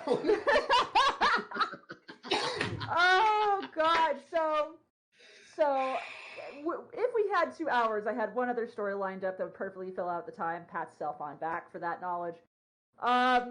But I think that means we're out of time because I think Flam has someplace to be. Correct, Flam? Yeah, at around like 7-ish. Oh, at around Yeah. like that. Ooh. Well, actually, no. Technically, after 7. For some reason, I thought we were going 2 hours. So that I gives thought me we were extra time. too. Well, I mean, does everyone want to go for another half hour? how much Ramcon time do we have? I mean, technically, they're letting us do as we please. I just assumed you guys are all doing things. That's why we originally did the 1 hour. Do we get to pull this Balto bullshit out of our asses again? Well, you know what? I'm sure Bullshit. Balto is a furry sex icon. Chat, tell me if I'm wrong. Do you want to see some Balto Dude, Balto priest, Deek? Priest, priest, no, there's no Balto dick. It's not porn. What? It's not porn. Oh. Why were you so excited over Balto Deke? I have questions now, Priest. That dog and the wolf. Jenna gives me feelings. That's fair. Jenna gives a lot of people feelings. Like, I'll give that an AWOO. Absolutely, I will give that an AWOO. AWOO! AWOO! No, hold on. Let me give it a key one. AWOO! There we go. Okay, so for this, Priest, you're gonna narrate this, okay? Yay! Rav, are you up for doing this? Yes, I'm up for doing it. You're Balto. Eh. Milk, you're Thomas. Who the fuck is Thomas? Yes, I'm gonna be Jenna because I want to be the sexy dog, okay? Oh. She's a sexy bitch. I'm also going to be Rosie because I can do a little girl voice. Enigma, you're going to be Max the dog and all other voices that might pop up. Sound fair? Wonderful. And Flam, you're going to be the Grinch. Very well, I'll be the Grinch. Oh no, it's Palpatine. Oh, no. He's a mean one. I'm sorry, I'm You're a Palpatine. mean one, Mr. Grinch. Mr. Sith. Oh Okay, We are a hero. Let's The do it. way this thing is formatted, like, in the sentence structure and everything is just weird. Like, it's all jutted to the left. What the hell? It's super weird. I skimmed through it and it's painful. It is painful. Alright, so at some point, like, I think you'll have to be Rosie's father, Enigma. Just keep your eyes open for any random parts. It was the night before Christmas, as Rosie and her family were setting up the house for Christmas the next morning. Balto and Jenna both stayed in the living room with Rosie as the little girl was setting up the tree. Hold on. You have to read who it's by, because we have to give them credit. Oh, sorry. This is by Cody Wolf 321. Excellent. You can continue now. I just wanted to give accreditation. Also, this appears to be chapter 6 of the whole story? No, it's a series of one-shots. This is an anthology. It's a cinematic universe. Rosie's No, not Rosie's penis. Not Rosie's penis. Bennett. Rosie's parents were in the kitchen making dinner, while Rosie's brother, on the other hand, walked into the living room and sat down on the couch. Hey, Thomas, do you want to help me set the tree? I said that. It's in the first paragraph. It's in the first paragraph. It's in the... Yeah. Yes, it's like this. Yeah. It's like this. Everyone's got to read every line. Yeah, you gotta keep up. You gotta keep up. Let's do this. Come on. Rosie asked. Thomas sighed and shook his head. No. Thomas said coldly. Rosie then looked to her brother. You don't have to be so rude. Rosie said, putting her hands on her hips. Thomas glared at his sister as he stood up and walked over to her. And you don't have to be so stupid. Thomas said as he shoved Rosie. Rosie then fell down, taking the tree with her, and a sudden crash filled the room. Thomas and Rosie's parents rushed into the living room. Enigma. What in the world is going on here? Their mother asked. Thomas looked at his parents and then back at his sister. I told her not to wait for me to put the stair on the tree, but she didn't listen to me. Thomas said as he crossed his arms. He pushed me. Rosie cried out loud. Rosie's parents looked at her with anger. Young lady, we told you to wait for your brother to help you. Now we have to stay up late to fix the tree, said her father. Rosie started to cry. No, he pushed me down. Rosie screamed. Now don't use that tone with us, young lady, said her mother as her mother crossed her arms. Thomas then crossed his arms. I didn't push her. She fell trying to get the star on. Thomas said in a firm tone. Balto was getting so annoyed by all the yelling that he had to cover his arms with his paws in annoyance. Will they please stop? I can't take it anymore. Balto said in annoyance. Jenna couldn't blame Balto. She was annoyed by yelling as much as he was. Jenna sighed and looked at Balto. Come on. Jenna said, and she and Balto left the living room. Then Rosie's father had enough. That's it. Go to both your rooms now. He yelled. What? But I didn't do anything. Thomas whined. I said now. Rosie's father said again, pointing towards the door. Thomas sighed, and he walked to his room. Rosie growled, and she stomped to her room. Jenna followed her. Just as Rosie got to her room, she turned around and saw Jenna standing at the doorway. Jenna's tail was wagging. She let out a happy bark. Rosie rolled her eyes as she walked up to the door. Leave me alone, mutt. She growled and slammed the door in Jenna's face. I know, right? Jenna felt her heart break into pieces. Her tail stopped wagging. Her jaw quivered. Her ears flattened against her head. Tears came to her amber eyes. Jenna then ran to Balto. Balto was staying in Thomas's room, laying down on the floor. Balto then lifted his head and looked towards the door. Jenna stood in the door with tears in her eyes. Balto then stood up and walked over to his mate. Yeah, I got out of here. No, that's what? Thomas. That's Thomas. Yeah, get out of here. Who needs you? Yeah. Apparently you're fucking Chicago gangster. Fucking yeah, get out of here. Who needs Get you? out of here. I'm walking here. I'm all up in Nome, Alaska here. Just like, Yeah, go get the fucking clap just like your mother. I'm from Chicago, anyway. Thomas said, throwing a ball in the air. Balto only shook his head as he walked over to his. He used to be such a good kid. What's the matter, Jen? Balto asked his mate. Balto, Rosie hurt my feelings. Jenna replied. She sniffed and tried her best to hold back some more tears. Balto stroked her soft red fur with his paw. What happened, Jen? What did Rosie do to you? He asked. Rosie was in a bad mood, and I tried to cheer her up by wagging my tail and letting out a happy bark, but she didn't seem to care, and she told me to leave her alone. She called me a mutt, and she slammed the door in my face. Jenna said, starting to break down again. Balto hugged her tightly as Jenna cried in his chest. It's okay, Jenna. Don't cry. I'm sure Rosie didn't mean it. She just lost her temper. Balto said in a comforting voice.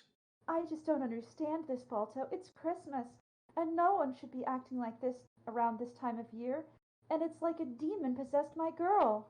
Jenna sobbed. I understand what you mean, Jenna, but No, I'm sorry. It's like read that line again. It's I understand what mean. Oh, god damn it. Fucking grammar, asshole.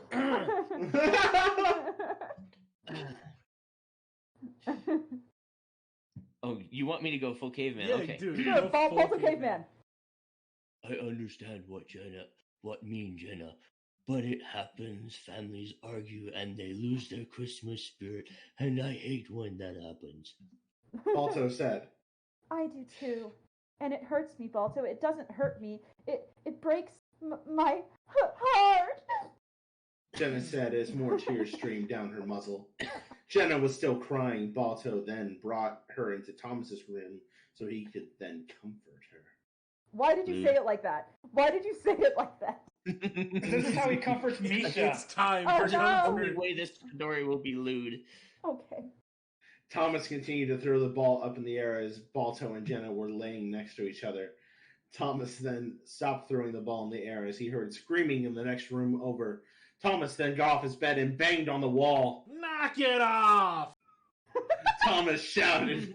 Since Thomas and Rosie shared a Jack and Jill bedroom, Rosie opened her bathroom door and screamed. I hate you! Rosie screamed. Thomas then picked up the ball he was playing with and threw it across the bathroom and smacked Rosie in the face. Rosie then started to cry really hard as she stood up and slammed the door. Balto and Jenna knew that was going to get attention. Jenna sighed, so did Balto. They wanted peace and quiet, but all they hear is just the continuous arguing of Rosie and Thomas. Well, as it turns out, Balto and Jenna were right because Rosie and Thomas's parents came in. Father. What the heck is all the ruckus in here? Asked their father. He started it! Rosie screamed, trying to bail herself out.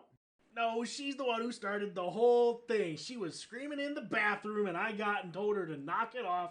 She opened the door and told Smell she hated me. I lost my temper and threw the rubber ball at her. Thomas said.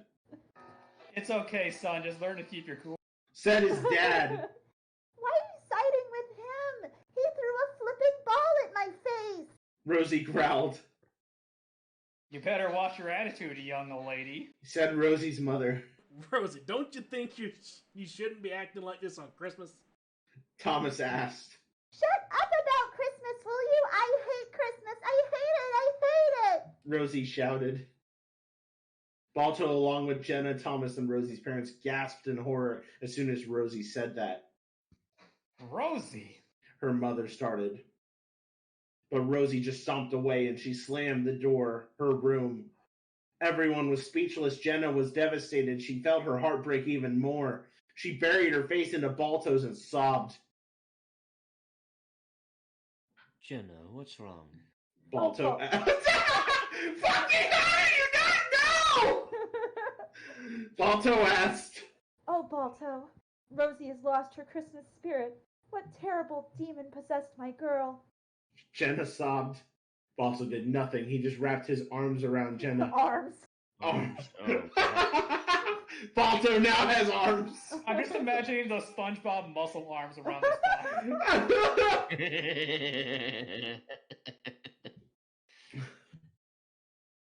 Oh, God. He wrapped his arms around Jenna, and he held her tightly, and she started to make gentle shushing sounds to lessen her tears.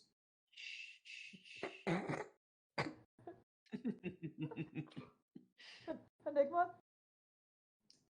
I lost Ligma my place. Baltos. Oh wait, no. I think I need a drink. Wow, got him. Correct. Thomas's father said as he rubbed his forehead. Thomas's mother then places her hand on her father's shoulder. There is that Christmas party that we can go to. Thomas's mother said. Thomas's father looked at his wife. What? But what about the kids? Thomas's father said. You sound like Hank Hill. What the fuck? Keep going. Well, what about them kids? Something wrong with that boy. Well, ain't wrong with that girl. I'll tell you what. This is going to This be a girl fun is time. flawed. Oh my god. Okay, for Flam, we have a comment from the chat. Ailes Dragon 95 says Ligma Baltos. Yeah, I had said that earlier. I'm glad someone caught it. Yes. Anyway. I'm sure they'll be fine. Thomas's mother said she stood from their bed. Thomas's father sat on the bed and started to think. Okay, I guess it wouldn't hurt to go for an hour or so. Thomas's father said as he got off the bed. Thomas, Rosie, Balto, and Jenna were downstairs in the living room. Rosie sat down on the couch with her arms crossed. Are you going to help me fix this tree? No, that's milk. That's milk, yeah. Are you gonna help me fix this tree? Thomas asked. Rosie glared at her brother. You should be the one to fix it. Rosie replied rudely. Thomas only shook his head. Then get out of here if you don't want to help. Thomas snapped back. Rosie opened her mouth to say something, but both of their parents came downstairs. Hank Hill. I've lost my place again. This thing is like word soup. It's at the bottom of the paragraph. Hey, I want you two to get along. Hey, I want you two to get along while we are out. Her father said. Thomas and Rosie both sighed. All right. Thomas answered. Here we go. I'm ready. Meanwhile, back in the Hall of Justice. the Grinch and his dog Max were spying on the Hudson family with binoculars. The Grinch was named for his vicious behavior. Whoever trespassed his territory never came out alive. But worst of all, the Grinch hated Christmas a lot. All right, let me give it an actual proper go, I'm and so then ready. if that doesn't work, then I'll default to Palpatine Grinch. Yes. Okay. Perfectly decorated lights. It totally looks full of Christmas spirit. What do you think, Max? The Grinch asked. That's great. I just want to point out the fact that I'm upset he didn't say that in rhyme. Well, fair enough. But that was actually a really good grade. That was really good, yeah. Oh, okay, I'll keep that up then. Sweet. Thank you. Yeah, boss, it sure does. Max replied. Yes, I know, right? And the Grinch says, yeah, okay. Yeah. Yeah. Yeah. It's a deep shame that it'll all be mine. The Grinch said as he smirked mockingly. Wait, what's this? The Grinch spotted Rosie and Thomas arguing. She seems perfect. Stranger danger! FBI, open up! The Grinch said. You're not gonna steal her too, are you, boss? Oh. Max started. Jesus Christ. Max asked, knowing what his owner was thinking about. Oh, why would I not steal her? She lost her Christmas spirit. She'll soon be mine. The Grinch replied. But boss! Max started. But boss? Hey, boss. Hey, Mouse! Okay, the dog is pink eye. The dog is pink eye from now on. Please. Hey, Mouse! Enigma, you gotta do that. Please, I'm begging you. We're not going to get through this fucking story, are we? Anyway, please continue. Okay. Alright, so Enigma, you do pink eye Max, I'll do Palpatine Grinch. Oh no! I like Grinch. I like Grinch. Oh, okay, fine. We'll do Grinch. Thank you. All right. So start me again, Enigma. But my mouse. Max started. Max started. Don't even start, Max. I'm not gonna tell you. If you go against me or backstab me, I will kill you. You got it? The Grinch said rudely. Max did nothing but nodded. Now that's more like it. Now get ready. We strike when they're all asleep. The Grinch said. But Max wasn't going to let the whole stealing Christmas thing happen.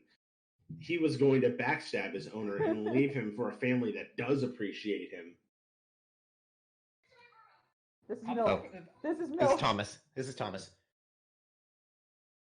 They were two kids who hated Christmas a lot, and they beat up people who like Christmas, making them lose their Christmas spirit on the night of Christmas Eve, is when it happened. Thomas said. What happened? Rosie asked.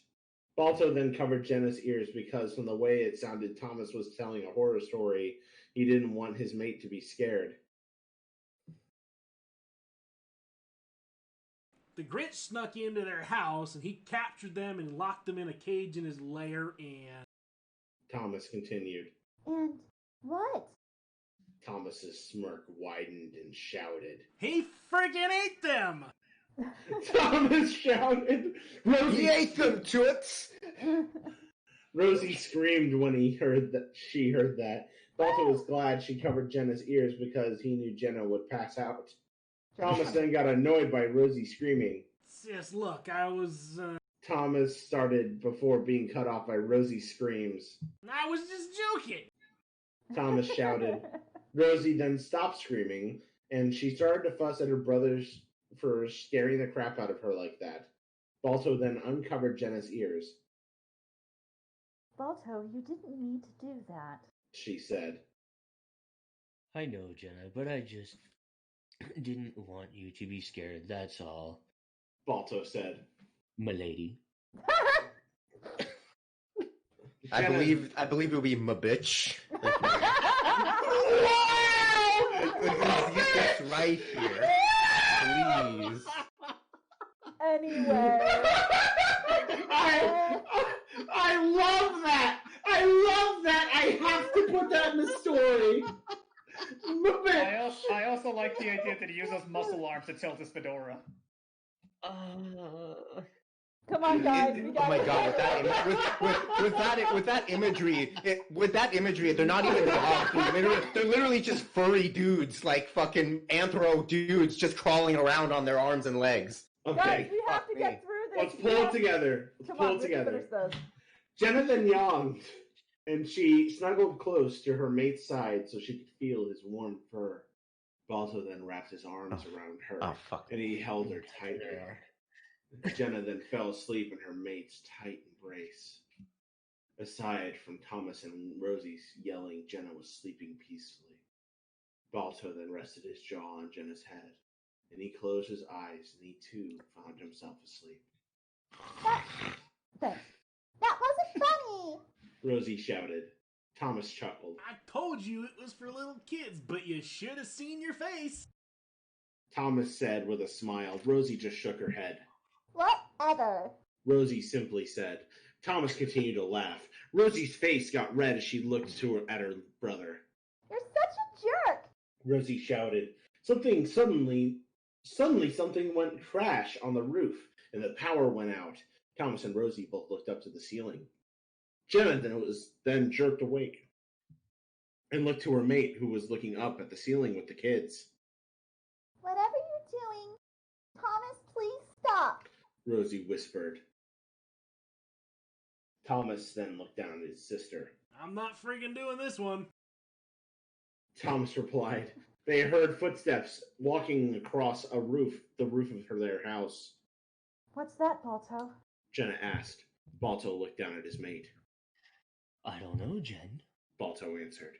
The Grinch and Max both walked across the roof. Go ahead. Fuck, sorry. go on. No, go on. No, I was just gonna say that hurt to read. Yeah. Can you just taste her, Max? I sure can. The Grinch said as he laughed with a dark smile. Boss, you sure you want to do this again this year? Max asked. The Grinch stopped on his tracks and turned and looked at his dog.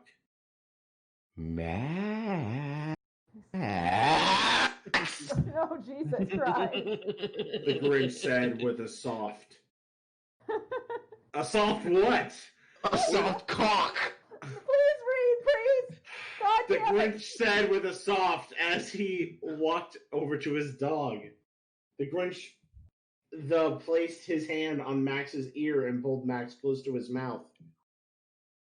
Max, you know what happens if I don't eat. The Grinch shouted. Thomas.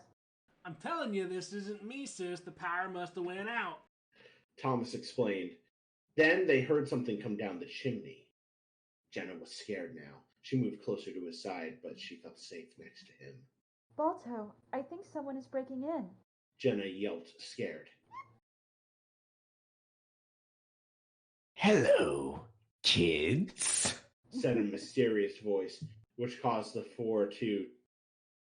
Why is this censored? Jizz. Jizz. It's jizz. It's definitely jizz. Okay. Which caused the four to jizz their heads around.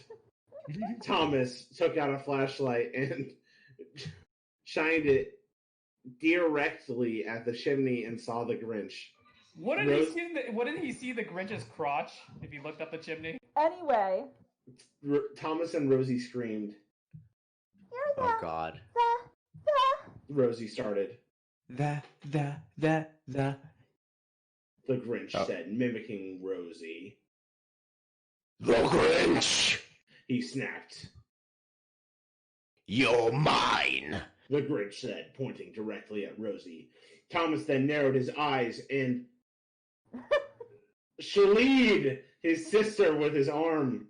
If you want to kill her, you gotta go through me first. He snarled at the Grinch. Then the Grinch turned around as if he was going to give up, but he turned around and yelled, Boo! Thomas, Rosie, Balta, and Jenna ran to Thomas's room, and Thomas slammed the door behind him and locked the door and closed the curtain so Grinch won't see them in the room from outside the house. Balto then looked at Jenna, who was shaking in fear. Okay, Jen, what do the Ghostbusters do? Balto asked breathlessly. You watch too many movies with Thomas. Jenna said, scared. Balto looked at Jenna with a small smile. Yeah, sorry. Balto said, nuzzling his mate. Do you think he's gone? Rosie asked. Thomas peeked into the keyhole of his door to see if the Grinch was out there. Thomas. He's not. He is not. No. I think he's gone. The paragraph starts with you watch too many movies with Thomas. I fucking hate this way the story's done. I think he's gone. Please! I looked away to try and help fucking... God! I think he's gone! Thomas said, still looking into the keyhole! Pick up and I'll read the whole thing, you fuckers! Come on. I got it. Thomas said, still looking to the keyhole. Not the pee hole. Oh, God. Peekaboo! The Grinch shouted as his red eye peeked through the keyhole. Off the keyhole. No, he's not. Thomas said as he fell backwards. The door handle started to jiggle with the Grinch banging on the door. Rosie started to scream as the Grinch was banging on the door. Let me in, you ungrateful brats! The Grinch shouted in anger. Thomas then pressed against the door in case the Grinch would break through. Thomas, how would kids in the story try to kill him? Rosie asked, now shaking in fear. I don't know. They freaking ate him.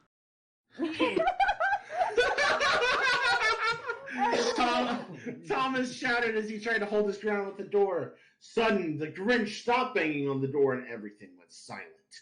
Is he gone? Rosie asked, now still next to Balto and Jenna. Thomas opened his mouth to say something until they heard a crash in Rosie's room. The bathroom door!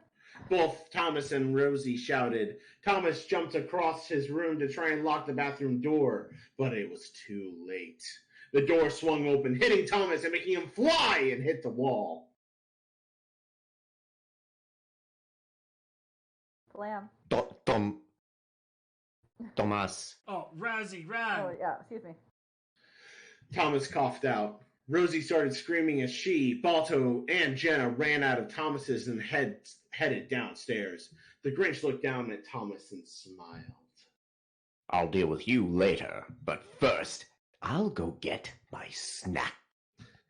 The Grinch said with a dark smile as he walked past Thomas and started to head back downstairs. Balto, Jenna, and Rosie ran outside the house, and they ran into Jenna's shed at the same place where Balto and Jenna's pups were born in the movie. Rosie slammed the door behind her and locked. She did the same thing to the back door, and she closed the curtains. Balto checked the time. It was 3 a.m., at least 3 hours before sunrise. Balto looked at Jenna. She was sobbing quietly. Balto smiled. He looked over to her and nuzzled her. It's going to be okay, Jenna. Balto said comfortingly. Balto. Milady. God damn it. Balto. My bitch. Balto! I'm worried about Thomas. What if the Grinch eats him? Jenna sobbed. I'm sure Thomas will be okay. He's been through worse. Literally when? Balto said. Right? Balto, please just hold me. Jenna sobbed. Balto did nothing else. He just nodded. He wrapped his arms around her and held Jenna tightly. A few minutes later, Jenna felt a smile glide across her face. She closed her eyes, nuzzled Balto's chest gently during her hard times. Jenna always counted on Balto to make her smile. Jesus Christ, he's gonna red rocket her right there? But the nice feeling was cut off when they heard a voice that belonged there, the Grinch. Come out, wherever you are. Oh no, he's here. Jenna said, losing her smile. Balto released Jenna, and he walked up to Rosie and signaled her to an old bed that had enough room for 3 of them to hide. Without a second thought, Rosie, Balto, and Jenna went underneath the bed and remained absolutely quiet. The Grinch then walked in because he may have found a way to pick up the lock. Jenna moved closer to Balto because she felt safe next to him. Jenna let out a whine of fear. Balto covered her mouth with his paw so that the Grinch wouldn't hear her whine. But it was Shut the too fuck late up, bitch! because they saw a pair of red eyes and a green face looking down at them. Peekaboo! The Grinch said. Rosie screamed at her, and the dogs moved back deeper to the back of the bed. Great, Jen, you just had to whine. Balto snapped at her. Jenna felt a tear slid down her cheek. She then looked away from Balto and sobbed uncontrollably. Balto knew instantly what happened. He had just hurt Jenna's feelings. Thomas sat weakly up while holding his head. Thomas backed away when she saw a small brown dog in front of him. Thomas. Tomas. What? How can you talk? Thomas said as he looked at the dog. What? It's what the hell. It's above that, Milk. What the hell? Thomas said as he looked at the dog. You know, it's not nice to scare your little sister about my boss. The small dog said. Thomas backed away even more from the small dog. What? How the hell can you talk? Thomas asked. The dog looked down at his collar. My boss, the Grinch, as you already know, had the collar built for me to talk to anyone I face. The dog explained. Cool. Thomas said with a smile. I accept this. I just accept this. I believe you. Okay, I believe you. Okay, I believe We're almost done, kids, and I know Flame has someplace to be. Come on. Suddenly, Thomas's smile went away as he heard Rosie scream. Rosie! Thomas shouted as he stood up and grabbed his bat from the closet. Wait! Shouted the dog. Thomas stopped and looked at the small dog. What is it? Thomas asked. If you're going to kill him, then you need to smash his head open. Like the song, his brain is full of spiders. You'll need to smash all the spiders after you smash his head open. Oh, What the fuck is this? What is this Five Nights at Freddy's bullshit? Almost there, We're playing kid. Pinata The small dog from the last bit of exclaimed. Mexico. Got it. Thomas nodded in response. Okay, thank you. What's your name? Thomas asked. The small dog smiled. It's Max. Max said. Thomas smiled. Okay, thank you, Max. Thomas said as he ran out of his room and headed downstairs to save his sister. Jenna, I'm sorry. I didn't mean to yell. Balto said. Then Jenna opened her mouth to say that she forgives him. All of a sudden, Rosie was grabbed by the arm. Save Rosie first. Apologize later. Jenna said to her mate. Balto then sunk his fangs into the Grinch's hand. The Grinch yanked away his hand away from Rosie. why, you little... The Grinch said, and then grabbed Balto by the throat. Balto! Jenna screamed. The Grinch squeezed Balto's throat harder. Jenna felt something snapped inside of her. Her mind was filled with pure anger and hatred. Get your hands off my mate! Jenna screamed in anger, and she then pounded on the Grinch, and she started to scratch his back, violently drawing blood. The Grinch said. He then released Balto, who fell to the floor, taking in big gulps of air. The Grinch grabbed Jenna and threw her to the floor. Jenna heard a snap. She sprained her ankle. It's okay. That's not what. Okay, I'm not going to get into that. That's fine. Rosie was cornered. She didn't know what to do. Leave me alone! Rosie screamed. Then you should have behaved yourself this year, my dear. The Grinch said mockingly. The Grinch got ready to snatch Rosie when bang! There was a gunshot. The Grinch placed his hand on his bloody head. Ugh. The Grinch yelled in pain. Rosie looked and saw Thomas, who had a shotgun in his arms. No one messes with my sister. Thomas snarled. The Grinch growled and charged at Thomas.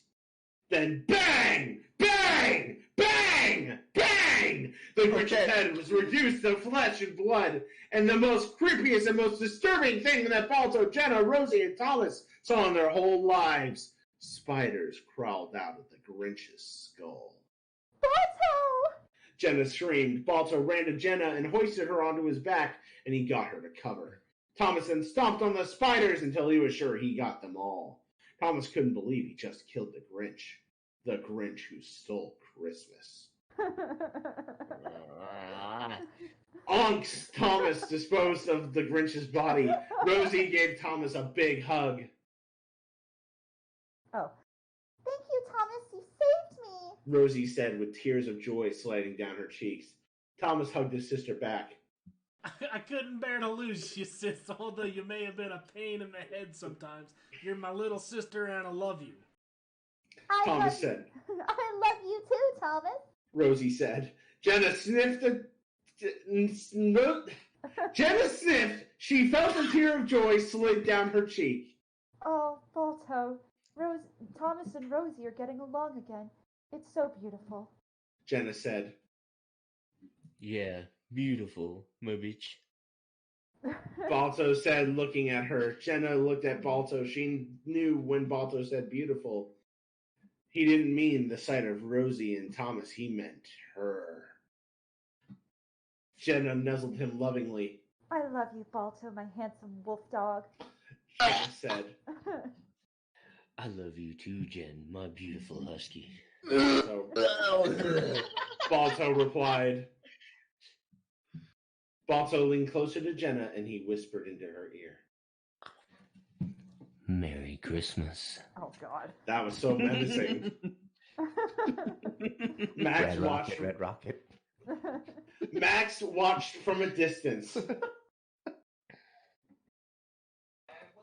Man, I wish I had a family like that. Was that the reason you gave him Max's part in the pencil? Anyway, let's finish the game, please.